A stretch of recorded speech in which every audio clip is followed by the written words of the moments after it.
What up, everyone? Welcome back to Financial Education and Business. Looks like the government is reopening. This is a good sign. Hopefully, things go well. We have almost all the votes they need. They just need a couple more. So we will see.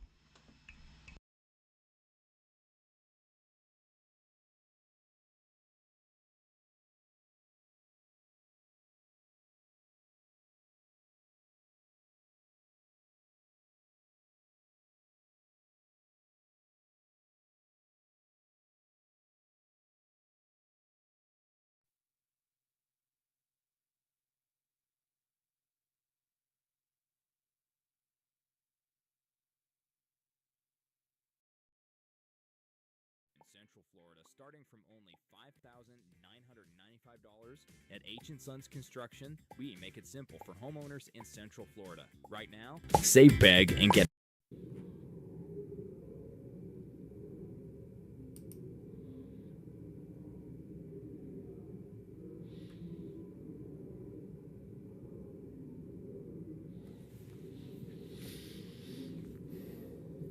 So far, 7 Democrats have voted yes on this, or 7 Democrats or those affiliated with the Democrats, like Angus King, and Fetterman would be the Ms. eighth. Brooks, no. And that would make for 60, presumably. Ms. Warren, no. Hasn't it? Is it that? Hold on a second here.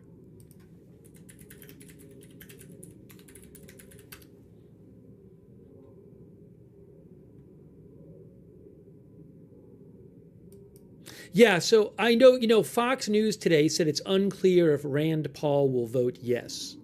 That's what Fox News said, okay? So now I'm seeing why AP was saying 5 votes. What AP meant in their article is they need 5 more Democratic votes than the 3 they were counting on. Sorry. Mr. Murphy, So again, because no. you have 53 Republicans, but it wasn't clear if Rand was going to vote yes. That means you would need 8 Democrats to go along with the 52 Republican clear yeses to get to 60.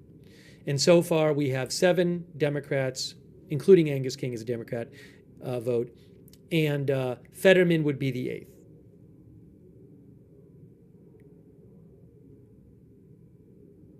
Thank you, Christopher Roy. I really appreciate that, Christopher. Thank you. Also, thank you to MLS Making Law Simple. Mr. Thank you. McConnell, aye.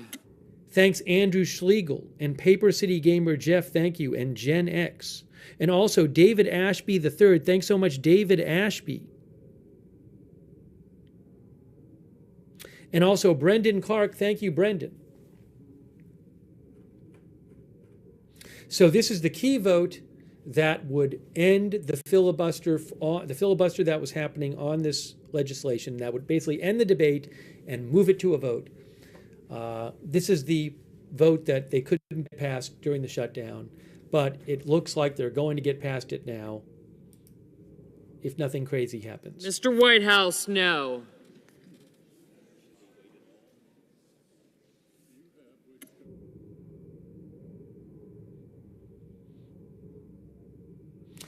But they now, again, assuming that Fetterman votes yes, which he is supposed to, that would be enough Democrat votes.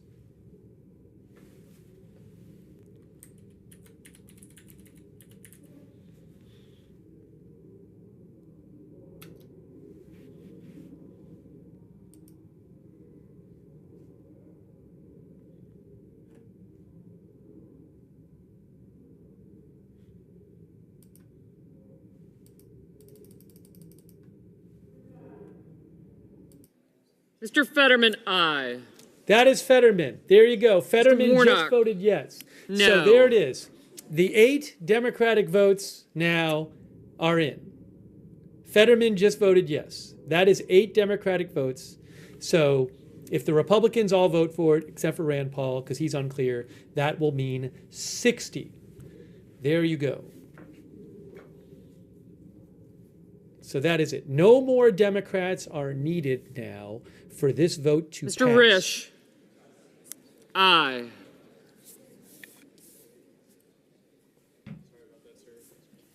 Mr. Blumenthal, no. Thank you, ICE, for your support. Thank you, ICE.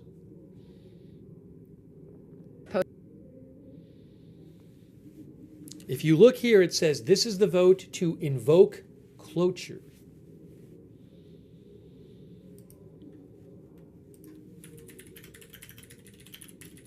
Which means to end the debate, to stop the filibuster, and move to a vote.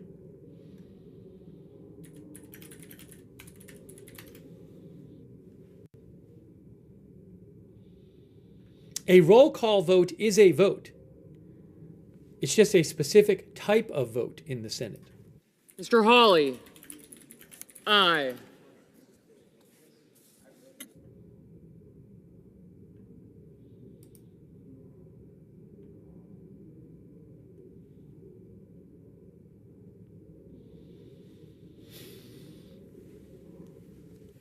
Ms. Ernst, aye.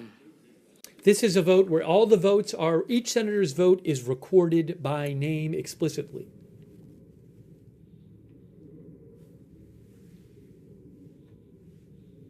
Thank you, Daniel Daly in Cartoon Maps, by the way, and Dave Dufour. Thank you. As we have said, there are now enough Democrat votes, 8, to get to 60, which will end the filibuster and move on to a vote. And presumably after this, it is smooth sailing.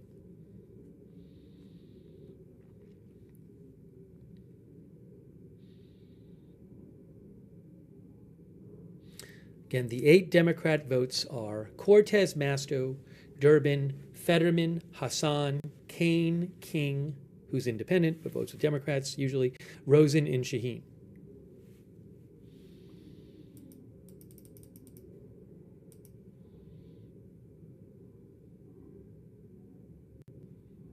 So this is the vote to break the filibuster, to overcome the filibuster.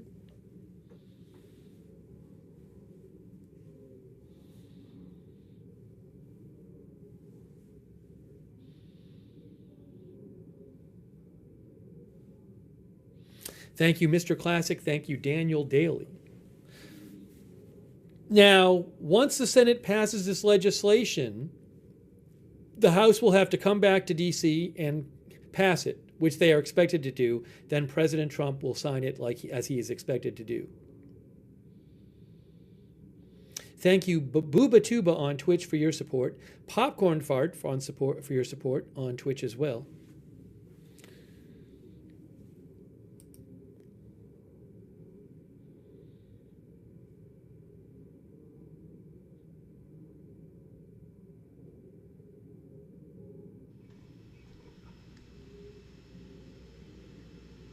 All right. So it looks like the votes are in.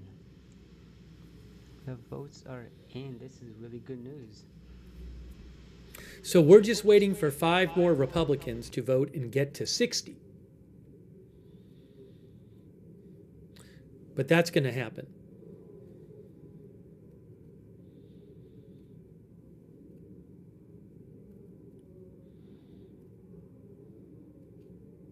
The shutdown will not officially end until the House votes on the legislation that gets passed and the president signs it.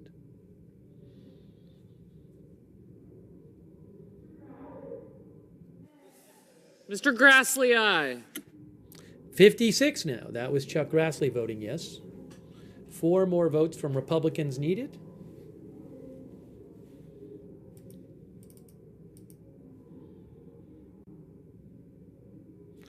The vote is to break the filibuster. Companies going out of business or real consolidation, but that may just take some time. But I think it's going to be a real uphill battle for them to solve this problem purely by this method, because first of all, there's dozens and dozens of sectors that are affected by this problem, thousands and thousands of companies. It's very, very difficult to organize all of these in a top-down way. And as you say, at the root of the problem is the ability of local governments to keep offering various kinds of support and subsidies to the marginal players and keeping them in business long after they've stopped being profitable. And if you're not willing to address that problem, then it's really hard to deal with the issue overall. Again, what I come back to, though, is if you look at financing, whether through the banking channel or through capital markets, it is not really expanding now for these excess capacity sectors and arguably maybe pulling back. So I think we are likely to see some consolidation in the next couple of years, and it's probably more going to come from tightening of financial conditions as opposed to these kinds of top-down micromanagement of sectors. Gotcha. All right, Art, listen, almost a pleasure talking to you. Great value. Appreciate the time. Thank you. You keep safe, and we'll do it again very soon. Art Korber there from GavCall. My pleasure. Dragonomics joining us live across in New York. Meantime, let's get back to D.C. and live pictures again from inside the Senate. A vote is underway. Moves, of course, have been underway to potentially start the process of reopening the U.S. government. It's a pretty rare Sunday session for the Senate. So this is something we continue to watch there. And while we continue to monitor the procedural vote, let's get a look at futures. They're up and running and rolling at this early juncture Monday in Asia. They are handicapping what looks like, yeah, good start when Wall Street gets back up and running tonight to Asia time. What do you think, Sherry? Yeah, so futures have really jumped over the last hour or so. And, you know, this is something that is being priced in real time, live right now. And obviously, there is a good reason to be cheerful about this. You know, getting very closer to the end of the U.S. shutdown, which was the longest, by the way, eating up what, $15 billion a week here. So definitely a big market story. No. And it's also interesting, Marty, because we had Marco Papich from BCA Research on just a couple of hours ago, and he was saying that he sees the shutdown ending sometime this week. He definitely called it. Yeah, it'd be good news for a lot of people, right? Government workers, for one, people traveling. Don't forget, it basically means U.S. economic activity can more or less get back to normal. Yeah, that brings us to the end of Squawk Box Asia. Thanks for watching. The China Connection is coming up next. Listen, there's a good insurance policy. A good insurance policy. Let's ask AI. A policy in which premium payment is limited but provides income for lifetime. LIC Jeevan Utsav. A policy with whole life insurance cover also. LIC's Jeevan Utsav. Wow. Let's buy. LIC's Jeevan Utsav policy is our best choice. Even I was telling you the same. LIC's Jeevan Utsav. Lifetime celebration with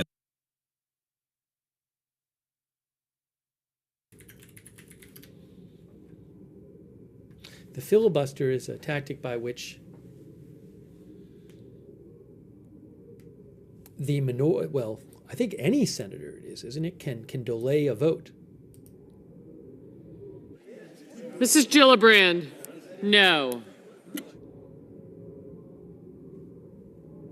But basically, the filibuster makes it so you need 60 votes to pass a lot of legislation in the Senate instead of just a majority.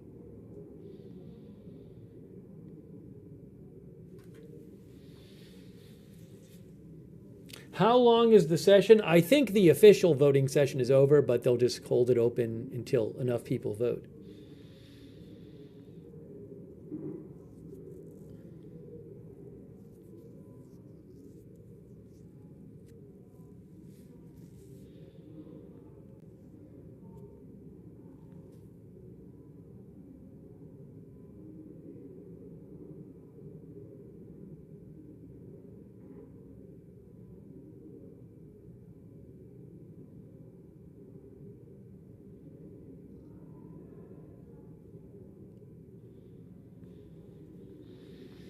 Thank you. Revelation Flooring Group LLC, Robert Dobry Gen Alphas say it made the 2025 dictionary the word of the year. I'm not sure what it means, but what does it mean for the markets?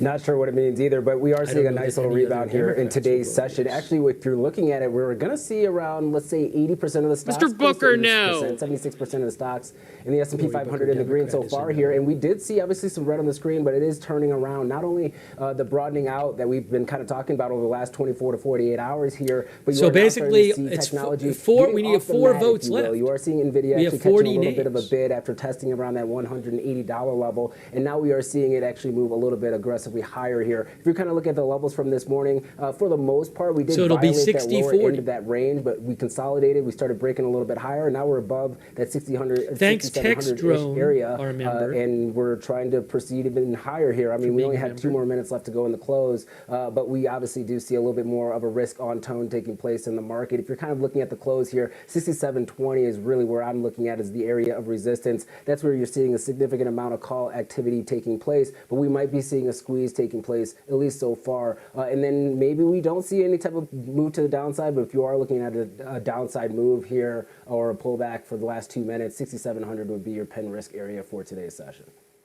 Okay, so we are certainly off the session's lows for this Friday, and the turning point really felt like when we got those developments, or at least those headlines regarding the Democrats offering to reopen the government, or at least maybe a deal. By 20. Brad Gerstner's here, joining us hot after crashing the stock market and popping the AI bubble. Well done, Brad. We're going to get into it. All of our portfolios, thank you. We're all down 15% this week. Can we ask OpenAI to just put a moratorium on any more public statements or appearances for another couple months? Good job, Brad. You decided you'd be a podcaster. You're like, hey, let me ask a couple of hard questions here, and you popped the AI bubble. Yeah, something like that. Do as I say, not as I do. Are we getting into it? Because I think it is interesting, actually. No, it's super interesting. Super interesting. Let's get into it. So, Sam, of course, if you're not in the industry, Sam Altman appeared on the fabulous BG2 podcast last Friday, and it got a little frisky when our fifth bestie here asked what I thought was a completely legitimate, mundane question. Hey, you're making $13 billion. It's actually a softball question, to be honest. It was an underhanded pitch. The way that it was asked, I think you did a very reasonable job of asking a good question in a very fair way. So let's just show this clip here, and then I want to go behind the pod with you, Brad. So I think the single biggest question I've heard all week and hanging over the market is how can a company with 13 billion in revenues make 1.4 trillion of spend commitments? And you've heard the criticism, First Sam. of all, we're doing well more revenue than that. Second of all, Brad, if you want to sell your shares, I'll find you a buyer. I just enough. People are enough. I think there's a lot of people who would love to buy OpenAI shares. I don't think you, including myself, including myself, people who talk with a lot of breathless concern about our compute stuff or whatever, that would be thrilled to buy shares. So I think we could sell, your shares or anybody else's to some of the people who are making the most noise on Twitter, whatever, about this very quickly. We do plan for revenue to grow steeply. Revenue is growing steeply. We are taking a forward bet that it's going to continue to grow. There are not many times that I want to be a public company, but one of the rare times it's appealing is when those people are writing these ridiculous OpenAI is about to go out of business and whatever. I would love to tell them they could just short the stock, and I would love to see them get burned on that. So Brad, you asked, I think, Martha and I were just saying, a pretty mundane question. Yeah. You said it very nicely. I guess we could give Sam a little bit of grace. I don't know if he was being a little cheeky or maybe he's tired of answering the question, but the internet took this and ran with it in a very viral way, that he was angry and he was hostile. How did you take it? And that's the interesting thing, right? I mean, listen, we bust each other's chops all the time. We get feisty with one another. Sometimes it runs amok. We don't know if somebody's being serious or not serious. And Sam and I had a good laugh after. I think Sam was feisty, but I think he also intended it as a joke. He knows that I don't want to sell my shares. He knows that I would like to buy more shares in the company, et cetera. But I think the reason that it went so viral is because it is a super important question. People are really nervous. They're wondering, are we walking into an AI bubble? How can these huge numbers, how can you be talking about 1.4 trillion in spending when you have kind of gap revenue that's been reported at 13 billion this year? So I was a little disappointed, and I tweeted about this afterwards, that kind of the feistiness got in the way of the answer. But if you listen to his words during the rest of the segment, he basically said, listen, we think we're going to have 100 billion in revenues over the course of the next couple of years. And, Jay Cal, I sent the team a chart that basically just shows the information's forecast for what OpenAI and Anthropic's revenues are going to be over the course of the next several years. And like the information is reporting that their internal numbers are both over 100 billion. This is the information reporting on leaked internal numbers, or the information is taking a guess? No, I think they report, this is on leaked internal numbers according to the information. And so, I think Sam's in his head saying, I believe, and he says multiple times on the pod, we're going to have revenues in excess of $100 billion. And the 1.4 trillion, it's super important to remember. This is over a period of 5 or 6 years. I estimate about half of that spending is going to be borne by the partners. So now we're talking $700 billion in spending. Spread that over 5 or 6 years. In the out years, you're probably talking about $150 billion of CapEx to OpenAI. So he's probably, sitting there saying, and he said, we're going to have over 100 billion in revenue. So if we have 150 billion in revenue and 150 billion in CapEx, now it begins to pencil out a little bit more. But importantly, he said, and if we don't have those revenues, we've got to match our revenues to our expenses, right? I think they will just recut the deals in order to make those expenses doable for the company. This is an important point because we don't know, we haven't seen these actual deals, and if they have conditions or outs, or if they can push it out or they can cancel it. Maybe, they have, and that will come out, I guess, in the public filings. But putting all that aside, the market was not happy about this. Microsoft, NVIDIA, Oracle, Broadcom, CoreWeave, who all are the partners we're talking about, who are close to, you see these charts of all the deals Sam has done, and Sam's a great deal maker, obviously, they were all down 6 to 20%. So this has, in fact, been a significant correction in terms of the AI boom. So before we get into their CFO's comments, Chamath, I'd love to hear your just general response. I think it's fun to give these guys, but they're totally and completely uncorrelated. Okay. Every now and then you have a bad day. I've done thousands of hours on TV. I've had a couple of really bad days. You guys have been there. Yeah. I suspect that if Sam had to do it over, he wouldn't have said what he said in the way he said it. And even if he was joking, he would have practiced it a little bit more and just landed it. So what's actually going on? I think right now we are in a period of getting a little risk off and rebalancing. Why? There are two sets of things that are happening. The first set of things is the market is learning to digest all of the CapEx that has happened. And they're all breathlessly trying to build models that try to predict what the ROI is of that spend. The second part of that is they're trying to figure out how this new spend will actually impact future earnings. And this is less to do with OpenAI, but it has much more to do with the big stalwarts of the Mag 7. Google's earnings were phenomenal. Their AI numbers were blazing hot. Facebook's was terrible. Apple is now in this really interesting place where it seems like they're going to cede their AI business to Google and pay them billions of dollars a year, like they get paid billions of dollars a year for search from them. I think that that's what's happening. The second part is, as you go into year end, there's just a little bit of vol in the market and people are like, let me just consolidate. Let me book some wins. Let me get ready for the new year. Let me tax loss harvest. Let me do all the things that people used to wait until mid-December. And now they are smart enough to know that mid-December, the price action is shitty. And so now this price action starts in mid-November. So I wouldn't pin this on Brad and Sam. I just think this is natural market machinations. But to be clear, we are very much getting into a phase of risk off. Yeah, and this got exacerbated, Sachs, because on Wednesday, OpenAI decided to be in the news again when their CFO, Sarah Friar, told the Wall Street Journal she hopes the U.S. government, that's you, Sachs, will backstop financing of its $1.4 trillion in data centers. Here's a direct quote. The backstop, the guarantee that allows the financing to happen. And she said that the federal guarantees would, quote, really drop the cost of financing. Of course it would. And this would allow OpenAI to borrow more money at lower rates from a much larger pool of lenders. That went viral. And everybody said, oh my God, it started feeding, I think, the narrative that maybe OpenAI is insolvent, in fact, and there's no way for them to pay their bills, which obviously is a little bit ridiculous. And people are trying to correlate this to, obviously, the dot-com bust and then the great financial crisis. But on Wednesday night, Friar walked back her comments. I want to clarify my comments. OpenAI is not seeking a government backstop for our infrastructure commitments. I used the word, quote, backstop, and it muddied the point. I was making the point that American strength and technology will come from building real industrial capacity, which requires the private sector and government playing their part. And she also said that OpenAI was on pace to generate $13 billion. I'll get to you on this one, Brad, because he took offense to the $13 billion revenue number and disputed that. So we'll see if there's some clarity there. But Sachs, you came over the top and tweeted that there will be no federal bailout. There's plenty of people available to pick up the mantle if OpenAI needed a bailout. You got 5 major frontier model companies, Grok, Claude, Gemini, plenty of them. So Sachs, you came in, daddy's home, and you settled it. Daddy came home. Everybody has to sit down in the kitchen and explain what's going on. Take us through, how you think about this as our czar of AI. Well, this morning, my entire feed was full of comments by people, analysts, consumers, business people, and politicians saying that we can't allow OpenAI to have a federal bailout. And I think they were kind of connecting Sam's original comments or prickliness to what Brad talked about, like, hey, do they have the money? Can they justify this? With Fryer's comments that they need a backstop to say, hey, this company's not solvent, it's going out of business, and they're demanding a federal bailout. So I think that's kind of how the pieces got put together. And what I said is, look, there's not going to be a federal bailout for AI. Not going to happen. We have 5 major frontier model companies right now, and there are new companies being formed all the time.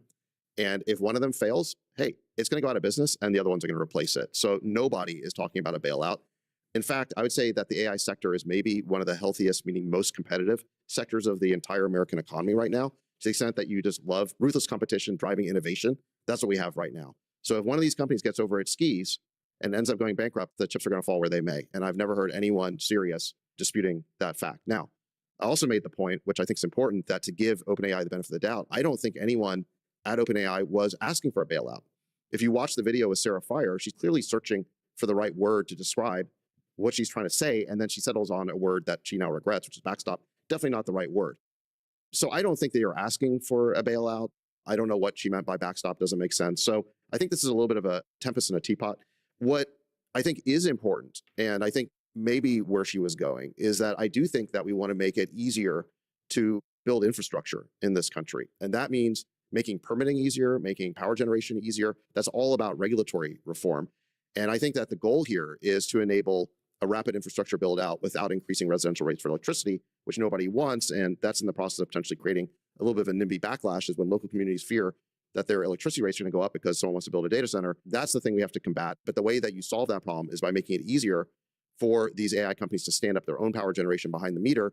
And that requires regulatory reform. That's what the president has called for, is allowing the AI companies to do behind the meter. So no one's talking about bailout. Nobody's talking about backstop. We are talking about making permitting easier and making it easier to do build out. So build out, not bailout. Yes. Should be our motto here. Build out, not bailout. Now, there was a little bit of sort of reading the tea leaves. There have been times when loans were given to incentivize an industry. So I just want to be clear with you. There's no discussions of like Solyndra, type loans. Nobody's discussed any of that with me. So It's not even on the radar, I would say, from the government standpoint. And why would it be if there's so many people trying to pour capital into this, Brad, and there's so many people trying to buy your shares in a company making $13 billion that's currently valued at $500 billion, which I think is like a 30 to 40 price to sales ratio. I mean, this company is fully valued and people are still trying to buy the shares. So Brad, wrap us up here. Yeah, I think it was brilliantly said by David. Listen, it's a national imperative that we accelerate the build out of AI infrastructure across the country. I've said before, the $4 trillion that Jensen Huang has estimated will be built out over the next 5 years is 10 times the size of the Manhattan Project that was totally federally funded.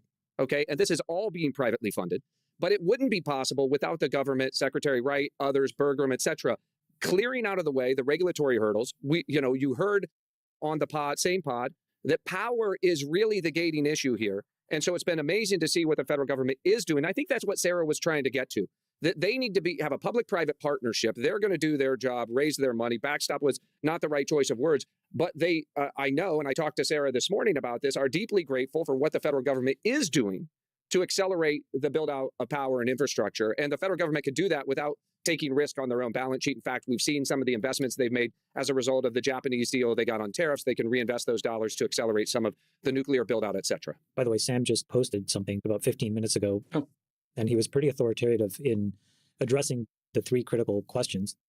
The first thing he says is that we meaning OpenAI, will end the year on a $20 billion forward run rate, which means December revenue will be $1.666 billion at least. So we kind of know where the revenue is going, from 1.2 to 1.6 over these next few months, which is a pretty staggering growth rate. If they were at 13 and they're going to end at 20. And then he goes and addresses the whole too big to fail and whether they want government sponsorship. And he's pretty unequivocal here. So I think this is a tempest in a teapot. I think people are on pins and needles. They're agitated. Some people have had no gains. Other people have had incredible gains. Everybody's agitated. I think we are getting in the risk-off phase for at least 2 or 3 months. We will be back firmly in risk-on mode in February, is my suspicion. But these next few months, I think people will overblow every random little thing. Well, and in fairness, $1.4 trillion is a very large number. I mean, this is a number we've never seen one company say they're going to do a build out of. Okay, well, can I take the other side of this? Please. If I was the U.S. government, to the extent that we are doing public-private partnerships, if there's a way for U.S. taxpayers to own a piece of OpenAI, I would say great. I mean, so Brad, will you sell your shares to the Trump Sovereign Wealth Fund? So hold on. So before everybody breathlessly complains, whether you see it or not, there is an enormous sovereign wealth fund that is being built by President Trump. And it is for the benefit of all American taxpayers. And so to the extent the people in government could underwrite an investment structure like they have done in things like MP Materials, which is way up, things like Intel, which is way up. These guys are like really good, smart people. Mike Grimes, Dave Shapiro, Steven Feinberg and his team at DOD, they're cutting hard deals, tough deals. So I don't know if they did do a deal with OpenAI, I think they probably get the best of it and the American taxpayer would win. And I wouldn't be angry at that. I think as you see from Sam's tweet, they're not looking for the government to invest. They're not looking for a government bailout. What they are doing, and I think David said it well, is they're pushing us very hard as a matter of national security and economic growth to go faster, to accelerate, to build out infrastructure. And to give a little credit where credit is due, right? All of this build out, right? All of the Stargate stuff that people were laughing about 18 months ago, thank God as an American citizen that we are running this fast. China has 100 nuclear fission plants under construction, and we were sitting on our hands. So I think if anything, they've helped jumpstart that conversation and get us moving faster. And I think that's good for all of us. Great segue, Brad. Thank you. Jensen told the FT straight up, quote, China is going to win the AI race. His argument is that U.S. state-by-state regulations and power constraints are making it harder for U.S. AI companies, as we've discussed here countless times. Whereas the CCP is obviously, they're just making it super affordable to run all those GPUs. NVIDIA put out the following statement from him. As I have long said, China is nanoseconds behind America in AI. It's vital that America wins by racing ahead and winning. Developers worldwide, obviously. He's 100% right. He's 100% right. I don't know if you guys saw, but Cursor 2.0 launched this week. My team at 8090 use it. It's an incredible product. Guess what they did? They swapped out Anthropic for an open source Chinese model. Yep. Do you know what they're using? Is it like Kimi or what is it? I think it's Qwen. I think they're using a spin of Qwen, yeah. To be clear, they're cleansing these Chinese open source models, but they are, I don't know about Cursor, but there are a lot of companies. Them. Yes. And then running them, setting them up themselves, obviously. My point is, we are right now running with one hand tied behind our back. We are going to have to deal with 50 different sets of legislation from state legislators who think they know what AI is. They don't. Sachs knows. So there should be a federal framework and that should be it. And then meanwhile, the Chinese open source models get better and better and better and better. And so we're making technology decisions that tie our wagons to that steel thread. And so Jensen is right. We need to clean this up quickly. I was a little bit disappointed to see. I thought it was reasonable for certain politicians, especially Republican ones, to say, look, there's not going to be a federal bailout for AI. Great. We all agreed. No one's asking for it. But I was a little disappointed to see that some of them were associating a bailout with a single federal framework as opposed to the patchwork of 50 state regulatory regimes. Because if Republican governors think that they're the ones who are going to be writing the rules, they're sorely mistaken about this. 25% of the bills going through state legislatures are in 4 states: California, New York, Colorado, and Illinois. In other words, the biggest blue states. Those also happen to be the states where these big AI companies are all headquartered, with the one exception of XAI, which is in Texas. But these companies are in California. The blue states have the most market power. And if they end up creating the regulations, I just think it's naive to think that the AI companies won't write their models to those regulations of the blue states. I don't think that red states are somehow going to find themselves exempted from the blue state regulations that are being imposed. And I've talked about on a previous podcast how what the blue states are going for here is to reinsert DEI into AI models to achieve ideological capture. And the way they do this, they don't say we're requiring DEI. They say that we're prohibiting algorithmic discrimination, which means that the model says something bad about a protected group. You end up with the same end result, which is, again, ideological capture. I think all Republicans should be opposed to this. There's only one way to stop it, which is with federal preemption. Otherwise, the states will do what they want, and the blue states will basically dominate. Now, I think that part of what's going on here is that Republicans have muscle memory around what happened during the Biden years. And what happened during the Biden years is that the Biden administration pushed for censorship and shadow banning and deplatforming, all that kind of stuff. They were working very closely with the big tech companies to push the censorship agenda. The only pushback that Republicans were able to achieve was at the state level. And so you had cases like Biden v. Missouri, where we had Senator Eric Schmidt was on the pod talking about that when he was Attorney General. And so he was able to make a states' rights argument to push back on the Biden censorship. So I think that Republicans remember that and they think, well, states' rights is our solution. But now we have a completely different situation. I mean, the board's been completely reversed where Republicans are in power in Washington, and the states are making a bunch of bad decisions with respect to AI. And so I think that, to be honest, I think we need to kind of just realize that. And I think the arguments that make the most sense right now are the Commerce Clause arguments, where, look, the Constitution wants to create a single national market for interstate commerce. AI clearly qualifies. And let's give President Trump, not Gavin Newsom or J.B. Pritzker or Kathy Hochul or Jared Polis, the ability to write the rules. Let's have a single federal framework that will prevent ideological capture of AI, keep it unbiased, which every conservative should want. I'll just reiterate again. If you want to see the impact of having a state set of regulations that basically munge a market up, just go and use your favorite AI tool and ask what happened when California passed CARB, which are the emission standards that forced the entire American U.S. auto industry to have two sets of cars, one for California and one for the rest of the market. And what did it do? It completely flipped demand upside down on its head. And it has made it very difficult for the auto industry to be sustainable. And I think if you apply that same idea across 4 states instead of just one, across the most important technological revolution we've had, I just don't think it's going to be a good outcome. The steel man, of course, of that, Chamath, would be we got rid of smog in California and that it did an amazing job in terms of getting rid of pollution, which also matters. And I'm trying to think of the steel man. Are you sure that that's the steel man that you've come up with, or do you think that the tax credits did that? Do you think making two sets of everything was the way that solved smog, or do you think the $7,500 federal tax credit solved smog? Well, no, but the smog regulations predated the EV ones. Those have been going on for decades. So it did get rid of smog. So, putting better, using cleaner gas and then having better exhausts on those cars. That would be the steel man of it. I'm not saying I'm for or against state regulations, but Sachs, have you heard any, aside from the federalism argument and states' rights, have you heard any great defense of states having some say in how AI is deployed in their communities? Well, they can have some say. There's definitely areas where you don't preempt. I mean, you have to decide how wide the preemption is. But when it comes to things like notifications about model safety incidents, things like that, it doesn't make sense to have model companies needing to report to 50 different states, 50 different agencies within those states, each with a different definition of what needs to be reported, each with different reporting deadlines. Like, why would you have that? It doesn't make any sense. Why would you allow the big blue states to essentially insert DEI into the models, which will affect the red states too? You're not going to be able to keep that out. I mean, if California pushes algorithmic discrimination, Florida and Texas and Arkansas are going to be affected as well. So I think we need to use the opportunity we have right now, by the fact that we have a majority in Washington, to set a sensible federal standard that preempts the excesses of the blue states. And look, the constitutional arguments you can make either way.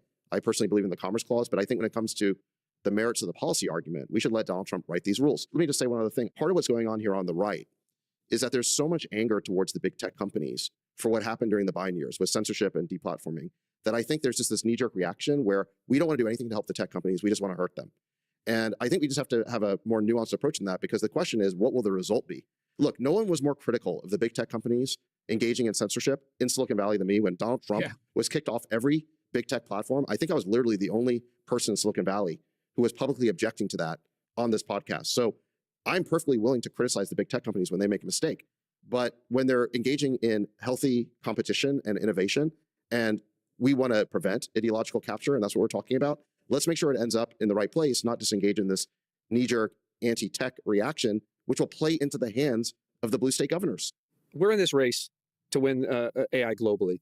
And one of the major concerns I have is that AI is becoming deeply unpopular in America, right? Silicon Valley is losing the battle around AI. Doomers are now scaring people about jobs. They think all these job cuts that are going on in America are the result of AI. And number two, they're seeing their electric bills go up and they think that's also the result of AI. I've talked with a lot of Republican senator and House members who say they are afraid to mention the words AI because their popularity ratings go down. We need to get on the other side of that, because that is a losing proposition for America. If what takes hold here is that, it's politically popular, right, to push back against AI, then David, I think that's what you're seeing at these state levels with Republican governors as well. And so, I think both of those are false narratives, but we need to get on the other side. In China, they're not going to slow down.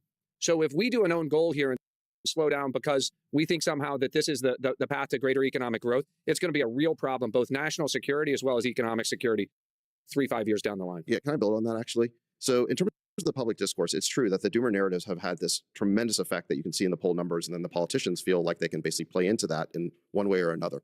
But where do these narratives come from? 3 big tech billionaires who are on the left contributed over $1 billion to these doomer think tanks. Basically, it was Dustin Moskovitz, Yan Talon, and Vitalik Buterin. And from Open Philanthropy and from some of these other entities, they have spun up hundreds of these astroturfed organizations that are spending literally hundreds of millions of dollars to spread these doomer narratives. A writer named Neeraj Weisblatt on Substack has basically broken down how this all works. It's actually a great article I'll put on the screen. So people need to understand that these narratives are coming from somewhere. They're astroturfed. I don't think they're true. And the narratives are contradictory. So let me give you an example. Right now, the two biggest narratives that we're seeing on social media and in mainstream media are, number one, the idea that there's a huge AI bubble right now. In other words, it's all totally fake. The other biggest narrative is that AI is on the verge of superintelligence and we're all going to get replaced. Also fake. Right? In other words, AI is completely real and super powerful. Well, these two things are contradictory. If it's a bubble, it's not going to be on the verge of superintelligence. And if AI is really that powerful, then obviously on some level, this economic activity is justified. So these narratives are completely contradictory. I think that it's possible to believe in neither one of them, which is where I'm at, but it makes no sense for people to believe in both. And you literally have the same people on social media and in mainstream media pushing both of these doomer narratives. So I think we need to increase somehow our immune defenses or our antibodies. We need to improve our antibodies to, I think, these memes that are being pushed out by groups that have these weird doomer ideologies like effective altruism, and they literally just want progress to stop on AI. And if we do that, like Brad's saying, China will end up winning this AI race. Progress in AI is not going to stop. It'll just all be in China. Brad, let's talk brass tacks before we move on to our next topic about ChatGPT and their revenue. If they're at 20 billion in revenue run rate, I think it's pretty well known their majority of their revenue is consumer. 75% is the number I heard. You can tell me if that aligns with your estimates as well. And cost $20 a month, $240 a year. That's about 60 million paid subscriptions a year. And then on the other side, you got Anthropic, which has kind of got the opposite, right? They're mostly APIs. And do those roughly correlate with what you know, Brad? Well, I would just say they correlate with what the information is reported as leaked, data from both companies. And that makes them both the fastest growing companies in the history of Silicon Valley. Let's just be clear. But specifically the 75% coming from consumer from OpenAI. Yeah, more. So, I think it's well known. More comes from consumer at OpenAI and more comes from enterprise at Anthropic. So two challenging questions for you, since you have a big bet here. Google, Apple make these products free. They have pretty robust ad networks. That's a massive headwind. And then on top of that, in the startup community, we just talked about Cursor, people are not trusting OpenAI and their API anymore because they know OpenAI is creating competing services.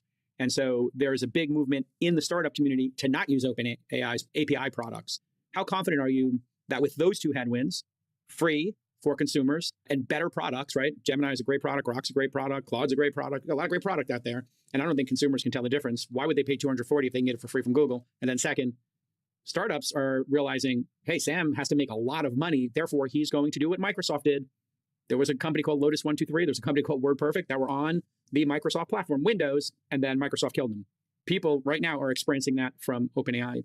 How concerned are you about the revenue growth? Yeah, I mean, listen, I'm betting in the super cycle. This is the biggest super cycle of all of our lives. I'm an investor in OpenAI and Anthropic and Google and Microsoft and NVIDIA, et cetera. And so I don't think you have to make the call right now, one of these companies winning. The fact of the matter, as Sachs said, we have one of the most vibrant and competitive ecosystems in AI in the world. I love the fact that Sundar's coming off the mat swinging. I think Gemini 3 is going to be great at Google. They may, in fact, make it free. I think Apple, I love seeing Apple pay Google to, make Siri better. I think that's going to be a great consumer experience. And the only way that OpenAI wins is they got to build a product that we all love. You've seen those cohort curves. The reality is they are the verb at the moment. It's theirs to lose in consumer. The cohort curves are things of dreams, right? This is the retention rate and the engagement rate as people stay with the service longer. And then, by the way, Anthropic's numbers, despite Cursor doing some of their own thing, Anthropic's numbers are off the charts. I think that this market is as big or bigger than current estimates are out there, but it's not going to be a straight line up and to the right. We're going to have these moments, as Chamath said, of risk off panic, just as we did with internet, just as we did with mobile,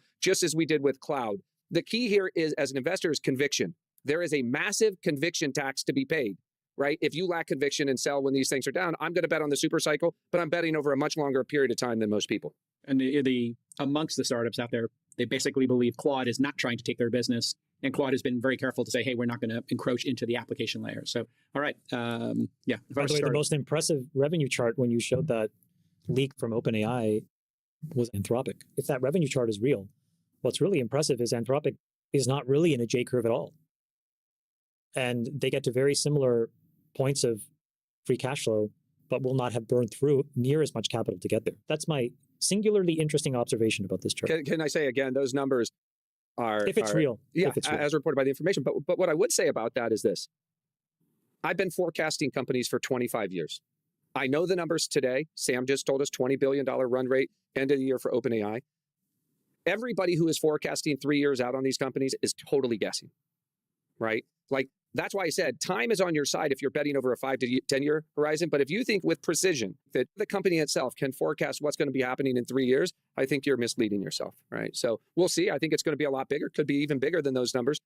But, those forecasts are highly uncertain because the rate of growth has never been seen before. How do you think about expenses then? Because you're going to have some sense of whether this spend is accurate or reasonable.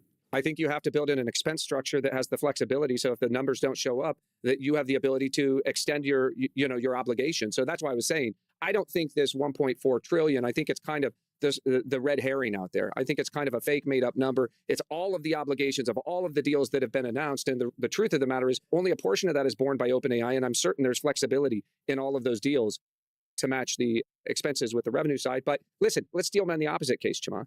Let's just say that all of these revenues start flatlining for Anthropic, for X, for Google. People aren't willing to pay for these products. Then our CapEx build out for AI is going to be a lot slower. Because at the end of the day, there's got to be somebody either in the enterprise or a consumer willing to pay real money to pay back all of this infrastructure build out, or it doesn't happen. Well said. And hey, just a quick plug here. We're going to have an amazing holiday party. Come spend another Christmas with your besties at the All-In Holiday Extravaganza. With Kill Tony? Yeah, thank you. You got the announcement. We're burning it down this year. Joining us on stage, it's going to be a show. The host of Kill Tony is going to mercilessly roast everyone in Silicon Valley and the besties. Tony Hinchcliffe is coming to the Bay Area. We're going to have the same great stuff we always do. Casino nights, poker, DJs, open bar, food, cocktails. You guys have the courage to go up there and do a little set? I'm going to do a set. That's what we're going to do. It's going to be the four of us. People are going to come up and do a set. We're going to roast each other. It's going to be absolutely brutal and fun. So you can. I'm going to have to bring in some firepower. I'm going to have to bring in my. Oh, I know exactly what you do. You're calling Kevin Hart, aren't you? That's fine. I'm going to get Chappelle. I got a way to get to Chappelle. So I'm going to get my own writing team going. You guys were all there. I mean, Matt threw a birthday party for me. What was it? 5 years ago? Yeah. 4 years ago. And Kevin and Sky and Diego, they all flew up from LA. Al, Roble. We all did speeches. Sachs did a great roast. J. Cal did one. Freeberg did one. Nat did an incredible one. And then Kevin just ad-libs and destroyed everyone. Singularly destroyed everybody in the room one by one. Just like a sniper. She said, like I'm going to do a quick, tight 5 minutes on your Pisciamadilla, which is so small and pathetic.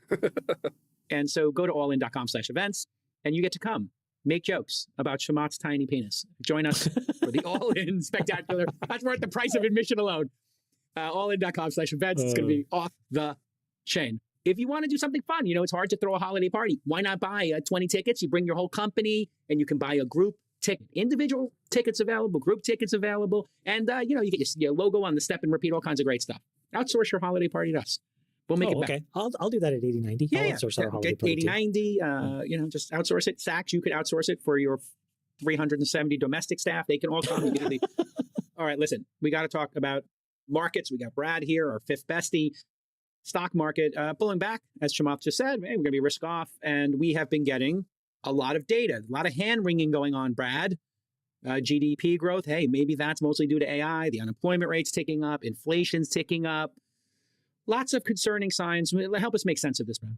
I think, Chamath teed this up perfectly, which is, let's rewind the clock a little bit to April of this year. I think on an intraday basis, the NASDAQ was down 20% year to date. In April, we're now up 20%. So a 40% move higher in a few months. Same with the S&P. I think it was down over 10%. Now it's up 14% on the year. So we've had some pretty massive moves. And I think you have to, reflect on where we are, and we used to do this on market checks when I was on. And you say, where is Altimeter? And so early in the year when we were worried about tariffs, Altimeter was positioned small, right? By May, we thought they would land the plane with the best in consensus, on trade. We'd get the big, beautiful bill passed.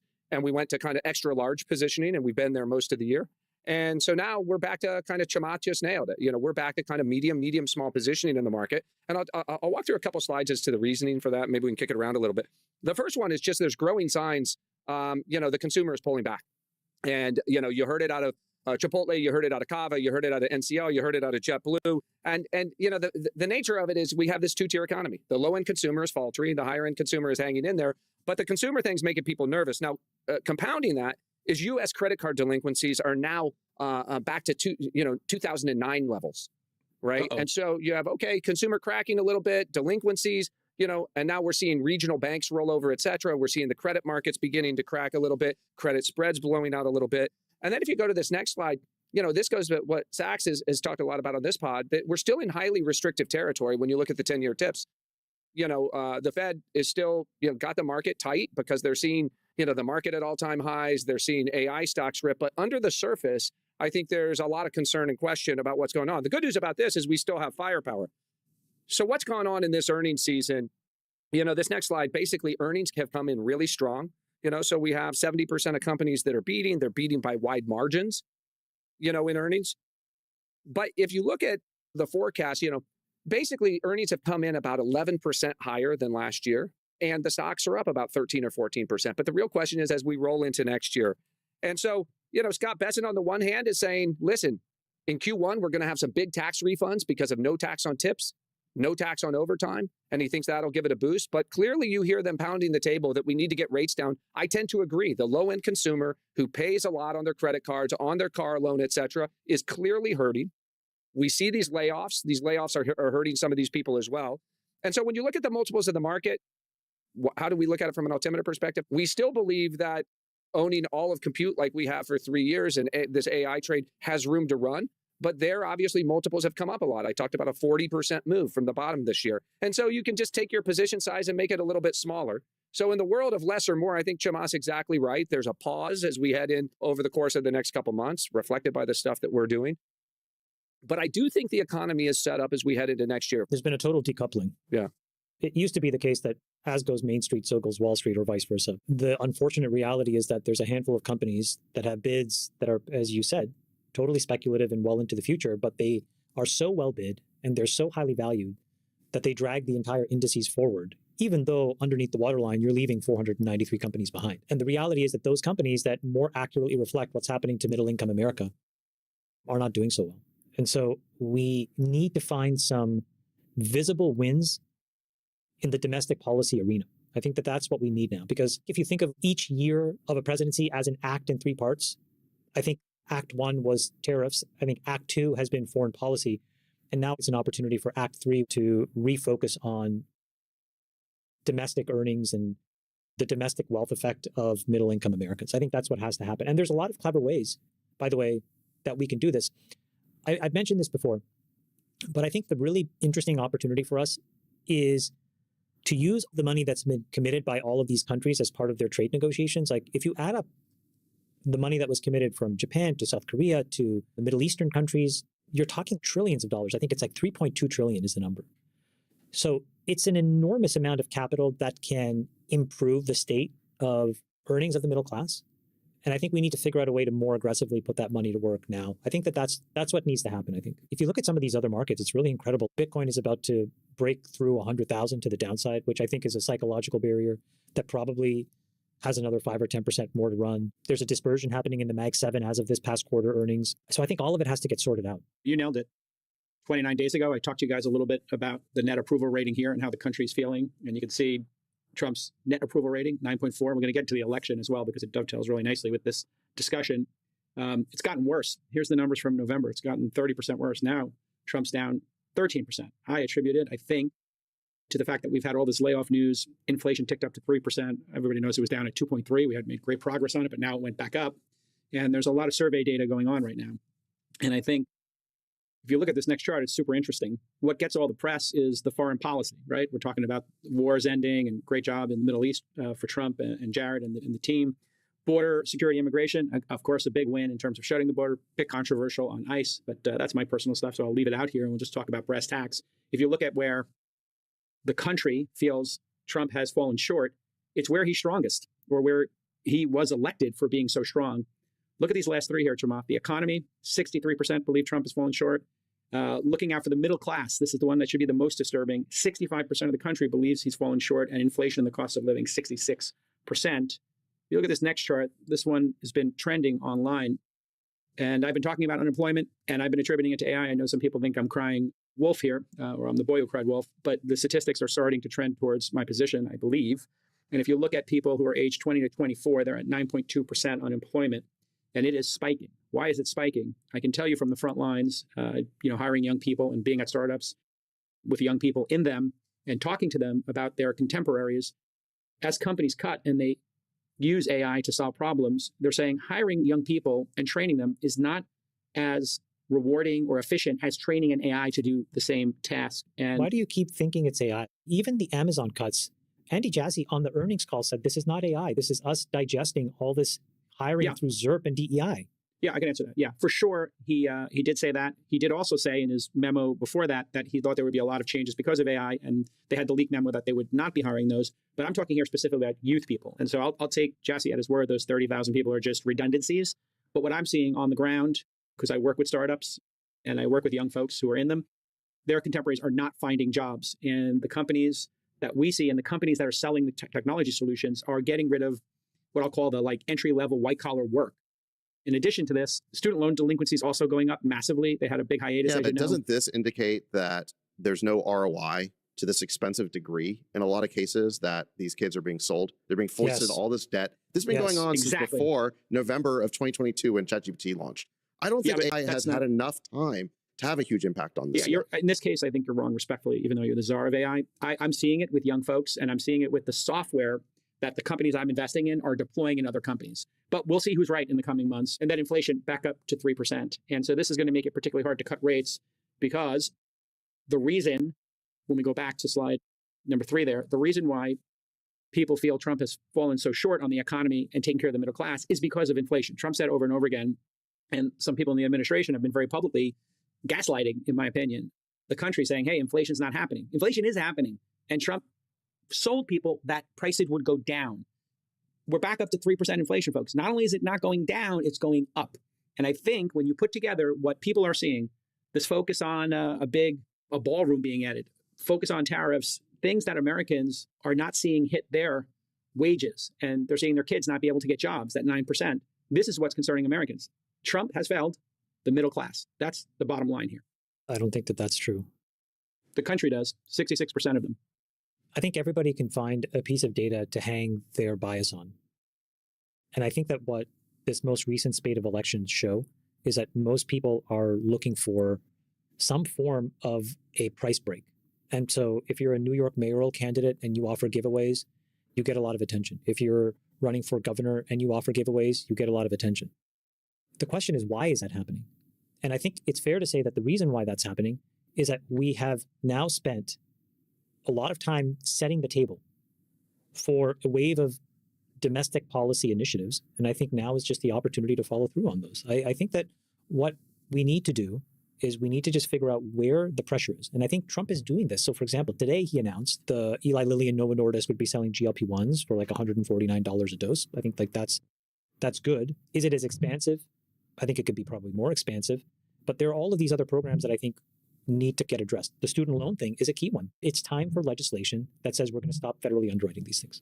Force it into the public market, force it into the open, allow transparent pricing of loans and risk, and you can stop that curve dead in its tracks. We need to clean up the AI stuff. So there's a bunch of things now where when the government shutdown ends, we just got to get to a legislative agenda and start to fix domestic policy. But you can't do that when folks won't even come together, folks won't even end the shutdown. So I think, Jason, part of this is a frustration that's going to keep brewing that I think is less a reflection on him, but more a reflection on the point where we're at, is that people want these structural problems fixed. That can only happen through legislation. But that can't happen if the House and the Senate are not even convening because there's still a shutdown. Yeah. And people are seeing equity holders like us, people in crypto get rich. We're all up 20, 30% this year.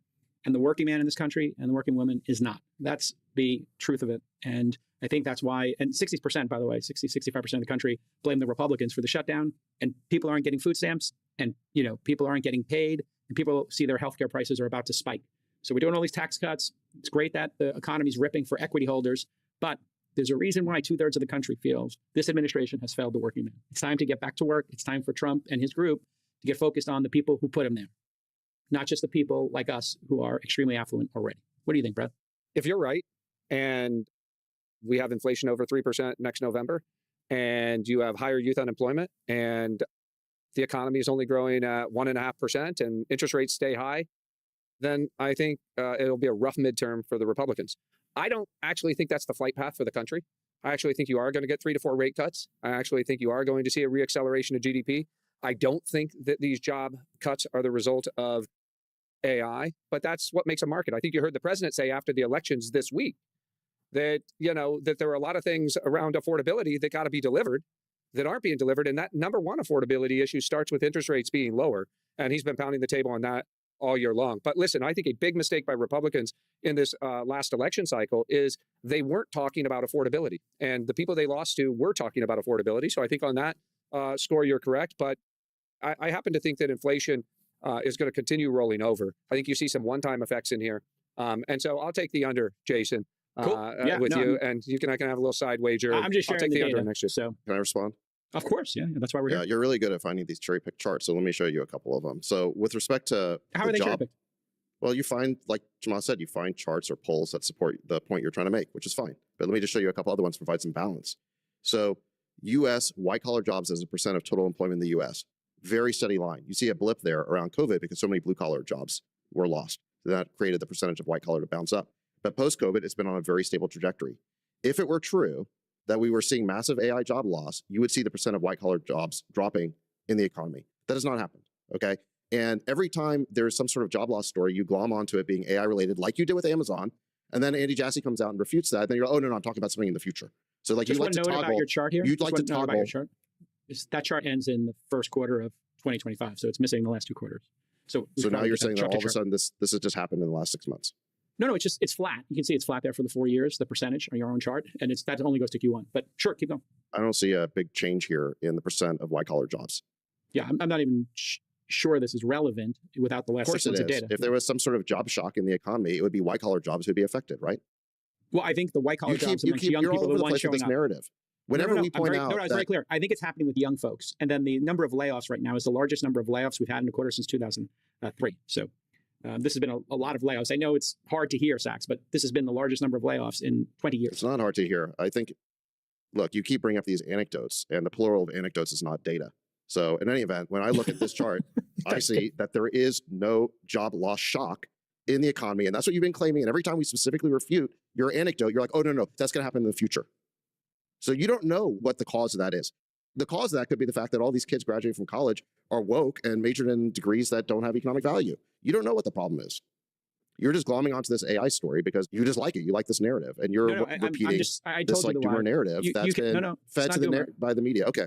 No, I told you what it is. I'm just It is seeing a doomer the narrative. anecdotal stuff I see on the front lines is what I base it on. It's not just me glomming onto random data. Okay, the second chart I want to bring up. What you see here is median real wages, earnings are going up. Now, if it's true that inflation is high and wages don't increase, then people's purchasing power will go down. But what we're seeing here is purchasing power is still going up. And we have seen that during the first year of the Trump administration. So look, it is true that Republicans need to focus on affordability. The price of gas and eggs, for example, has gone down, and we need to keep making progress in that area. And I don't know if you saw the tweet by J.D. Vance, but he basically said that Republicans need to focus on the domestic picture, and they will. Now, if you're talking about the election, one thing I want to point out is that all the major races were in blue territory, and we got blue results. So this wasn't like unexpected. And furthermore, Trump wasn't on the ballot. Now, I concede to you that Republicans have a problem that when Trump is not on the ballot, our voter turnout is lower. So in this election, the only thing that was a little disappointing, I think, was the gap in excitement between the Democrats and the Republicans. Democrats were able to turn out their voters, Republicans were not. And again, that's a problem that Republicans are going to have to solve for the midterms and in 2028, which is how do we turn out our base when Trump is not on the ballot? But you can't really lay that problem at Trump's feet. I mean, when he's on the ballot, he turns out the base and he wins. And that is the problem that we have to solve. So I agree with that part of it. And I agree with the part of it that said that Republicans now need to focus on the domestic picture. But look, one of the biggest problems we have right now is the government is shut down.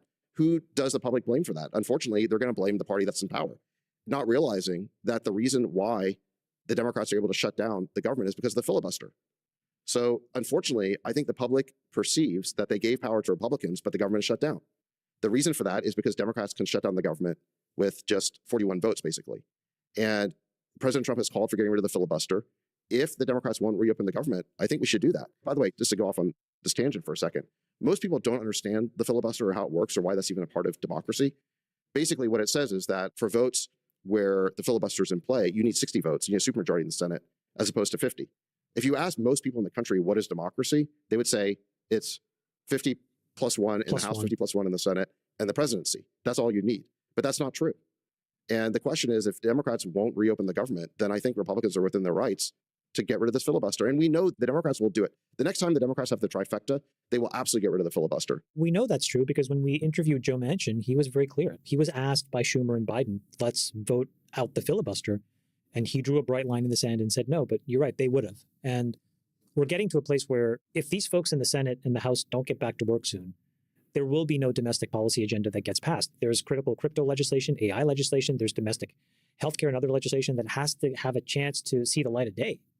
And so if you're not going to show up, then it doesn't leave many other options except to get rid of the filibuster. Now that has all these downstream effects for when you're not in charge, right? Just because then it'll be a simple majority for the other team as well. Right. But you're right, Sachs. Like we're getting to a point where there were two Democrats who were opposed to getting rid of the filibuster. It was Manchin and Sinema. They're now both gone. So the moderate Democrats are largely out of the caucus now. And if and when, because at some point the Democrats will at some point return to power, you know they're going to get rid of the filibuster. And here's the crazy thing. You can get rid of the filibuster with 50 votes in the Senate.